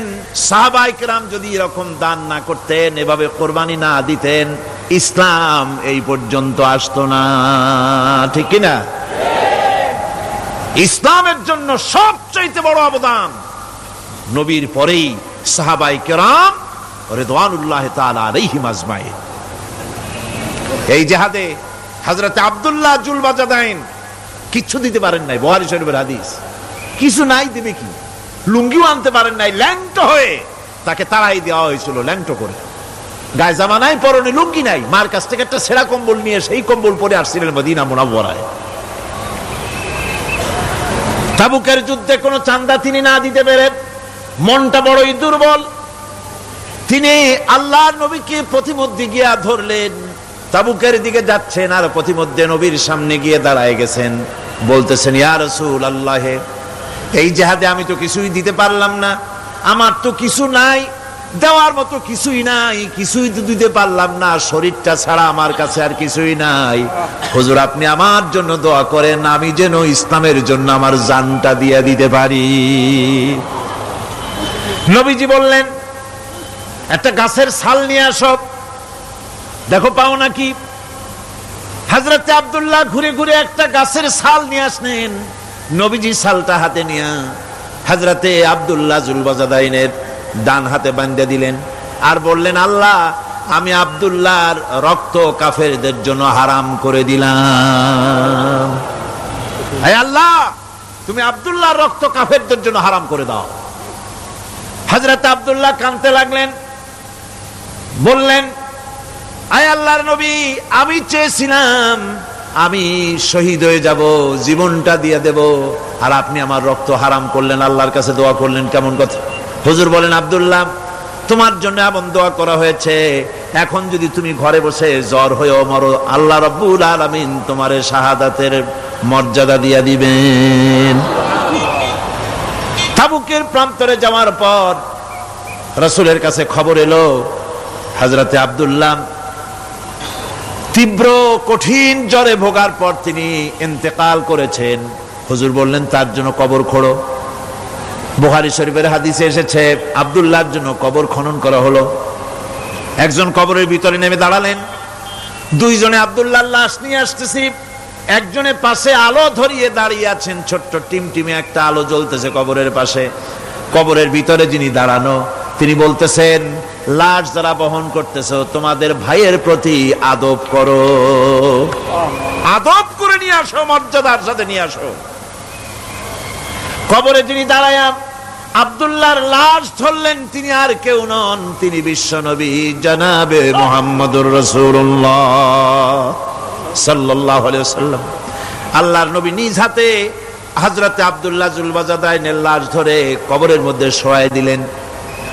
এরপরে কবরের উপরে হুজুর উঠে আসলেন, নিজের হাতে কবরের উপরে মাটি দিলেন, আর বললেন, তোমরা আমার কাছে যারা আছো সরে যাও। ওনারা সরে দাঁড়ালেন।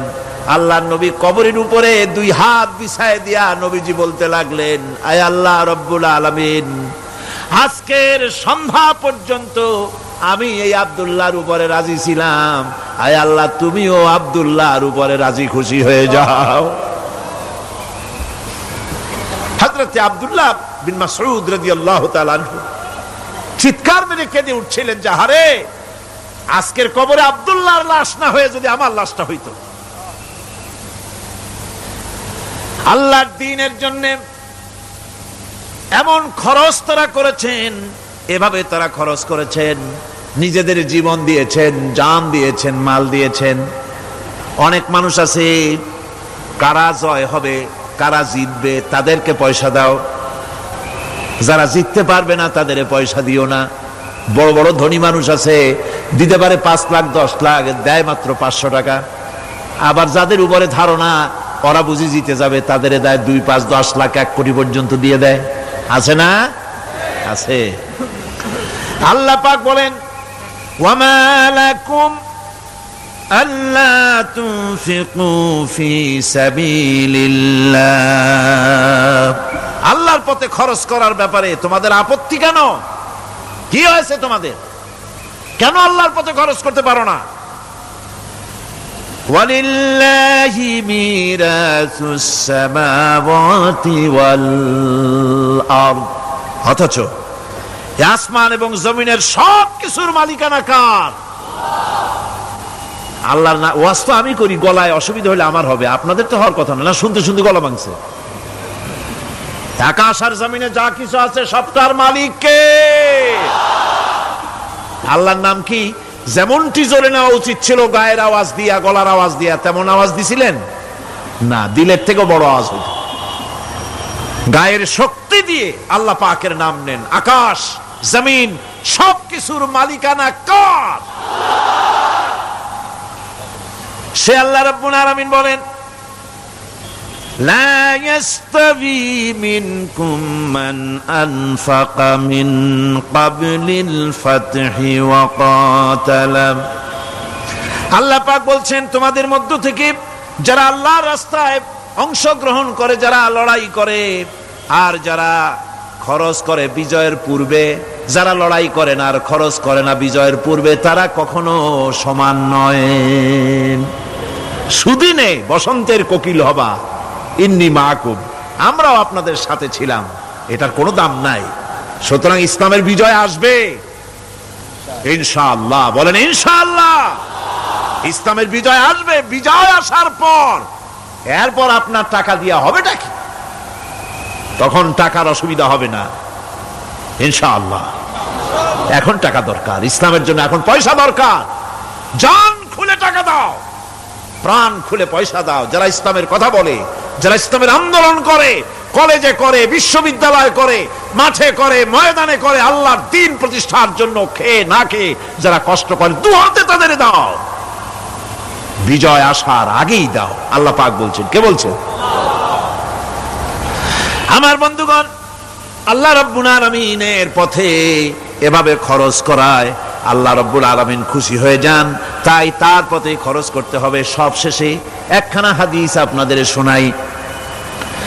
ওয়ান আবি হুরায়রা রাদিয়াল্লাহু তাআলা আনহু قال قال رسول الله صلى الله عليه وسلم السخي قريب من الله وقريب من الجنة قريب من الناس بعيد من النار। হযরত আবু হুরায়রা রাদিয়াল্লাহু তাআলা আনহু বলেন, রাসূল করিম সাল্লাল্লাহু আলাইহি ওয়াসাল্লাম বলেছেন, দানকারী আল্লাহর নিকটতম, দানকারী আল্লাহর নিকটতম, দানকারী বেহেশতের নিকটতম, দানকারী মানুষের নিকটতম, দানকারী জাহান্নাম থেকে দূরে সরায় দেন আল্লাহ। দানকারী বেহেশতের কাছে, আল্লাহর কাছে, মানুষের কাছে, আর জাহান্নাম থেকে অনেক অনেক অনেক দূরে। ওয়াল বাখিলু বাঈদুম মিনাল্লাহ বাঈদুম মিনাল জান্নাহ বাঈদুম মিনান নাস কারীবুম মিনান নার। আল্লাহর নবী বলেন, বখিল ব্যক্তি, যে ব্যক্তি কৃপণ, সে আল্লাহ থেকে দূরে, সে বেহেশত থেকে দূরে, সে মানুষ থেকে দূরে এবং জাহান্নাম থেকে একেবারেই নিকটে। নাউযুবিল্লাহ, কোন নাউযুবিল্লাহ। ওয়ালা জাহিলুন সাখিয়ুন আহাব্বা ইলাল্লাহি মিন আবিদিন বাখিল। তিরমিজি শরীফের হাদিস। আর অবশ্যই একজন জাহিল দাতা, একজন কৃপণ আবেদের চাইতে আল্লাহর কাছে তার অনেক দাম। সুবহানাল্লাহ। সুতরাং আল্লাহর পথে প্রাণ খুলে আল্লাহর পথে দেওয়ার জন্য মন তৈরি করুন। আল্লাহ যা দিয়েছেন, যেমন জোয়ার, যেমন ভাটি তেমন জোয়ার। কুয়ার পানি যদি না উঠান, কুয়ার পানি ক্রমান্বয়ে পচে যাবে, নষ্ট হবে। পানি যত উঠাবে, কুয়া পানি তত জারি থাকবে। কোন সুবহানাল্লাহ। দিতে থাকবেন আল্লাহর রাস্তায়, দিতে থাকবেন, ততই কল্যাণ হবে, মুক্তি হবে, শান্তি পাবেন। মোনাজাতের জন্য বসেন, এক্ষুনি মোনাজাত। মোনাজাতের জন্য দাঁড়ানো ভাইরা সব বসে পড়েন। আল্লাহুম্মা আমিন। রব্বানা যালামনা আনফুসানা ওয়া ইন লাম তাগফির লানা ওয়া তারহামনা লানাকুনান্না মিনাল খাসিরিন। রব্বানা لا تزغ قلوبنا بعد إذ هديتنا وهب لنا من لدنك رحمة إنك أنت الوهاب। আয় আল্লাহ তাআলা, এই বিশাল জনসমুদ্র নিয়ে তোমার দরবারে হাত তুলেছি পবিত্র মেরাজের রজনীতে। আয় আল্লাহ, তুমি দয়া করে মেহেরবানি করে আমাদের আলোচনা, দুরুদ সালামের সওয়াব আমাদের বিশ্ব নবী, তোমার প্রিয় হাবিব জনাবে মুহাম্মদ রাসূলুল্লাহ সাল্লাল্লাহু আলাইহি ওয়াসাল্লামের রূহ মুবারকে পৌঁছায়া দাও। সমগ্র বিশ্বের মাটির নিচে যত মুমিন মুমিনাত শুয়ে আছেন, তাদের আরো আর পরে সওয়াব পৌঁছায়া দাও। আমাদের মা বাপ যাদের দুনিয়া থেকে বিদায় হয়ে গেল, আল্লাহ কবরগুলিকে জান্নাতের টুকরায় পরিণত করে দাও। রব্বিরহামহুমা কামা রব্বায়ানি সগীরা। পড়েন সবাই, রব্বিরহামহুমা কামা রব্বায়ানি সগীরা। আয় আল্লাহ তাআলা, বহু মানুষ দোয়া চেয়েছি, কতজনের কত কষ্ট। কেউ হসপিটালে আছে, কারো অপারেশন হবে, কেউ বা মরে গেছে, কেউ বা মামলা মোকদ্দমায় আছে, কেউ বা পারিবারিক অশান্তিতে আছে। আল্লাহ, যিনি যেই নিয়তে দোয়া চেয়েছে, মেহেরবানি করে সেই নেক নিয়ত তোমার দরবারে কবুল করে নাও। বিপদগ্রস্ত লোকগুলির বিপদ থেকে বাঁচাইয়া দাও। আয় আল্লাহ রাব্বুল আলামিন, এই মাহফিলে লক্ষ লক্ষ জনতা সমুদ্রের ঢেউর মতো চতুর্দিক থেকে আসতে থাকে। তুমি আর তোমার কোরআন আর তোমার রাসূল ছাড়া কোনো স্বার্থ কারো মনে নাই। কাউরে রিক্সা ভাড়া দেওয়া হয় না, ট্রাক ভাড়া, বাস ভাড়া কাউকে দেওয়া হয় না। এক লোকমা খানাও এখানে পায় না, তাবাররুক বা সিন্নি বিতরণও হয় না। আয় আল্লাহ, নিঃস্বার্থভাবে এই লোকগুলি যাতায়াত করে। আল্লাহ, তোমার কোরআনের বরকতে সকলকে তুমি গুনাহ মুক্ত করে দাও।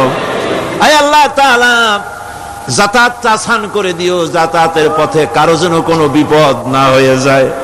আয় আল্লাহ তাআলা, বাড়ি ঘর ফালায় আসে, বাড়ি ঘর তোমার ফেরেশতা দিয়ে তুমি হেফাজত করো। রব্বুল আলামিন, মা বোনেরাও কষ্ট করে আসে, আল্লাহ তুমি দয়া করে এ মাহফিলে যারা শরীক হয়, এ মাহফিলে, কোরআনের মাহফিলে শরীক হওয়ার কারণে তোমার কাছে একটা দাবি করি। দাবিটা হলো, মেহেরবানি করে সব মানুষকে তোমার কাবা ঘর দেখাও। যারা উপস্থিত হয়েছে সকলকে তোমার হাবিবের রওজায় গিয়া সালাম দেওয়ার তৌফিক দাও। ربنا تقبل منا إنك أنت السميع العليم وتب علينا إنك أنت التواب الرحيم سبحان ربك رب العزة عما يصفون وسلام على المرسلين الحمد لله رب العالمين واجعل آخر كلمتنا عند الموت لا إله إلا الله محمد رسول الله। السلام عليكم ورحمة الله।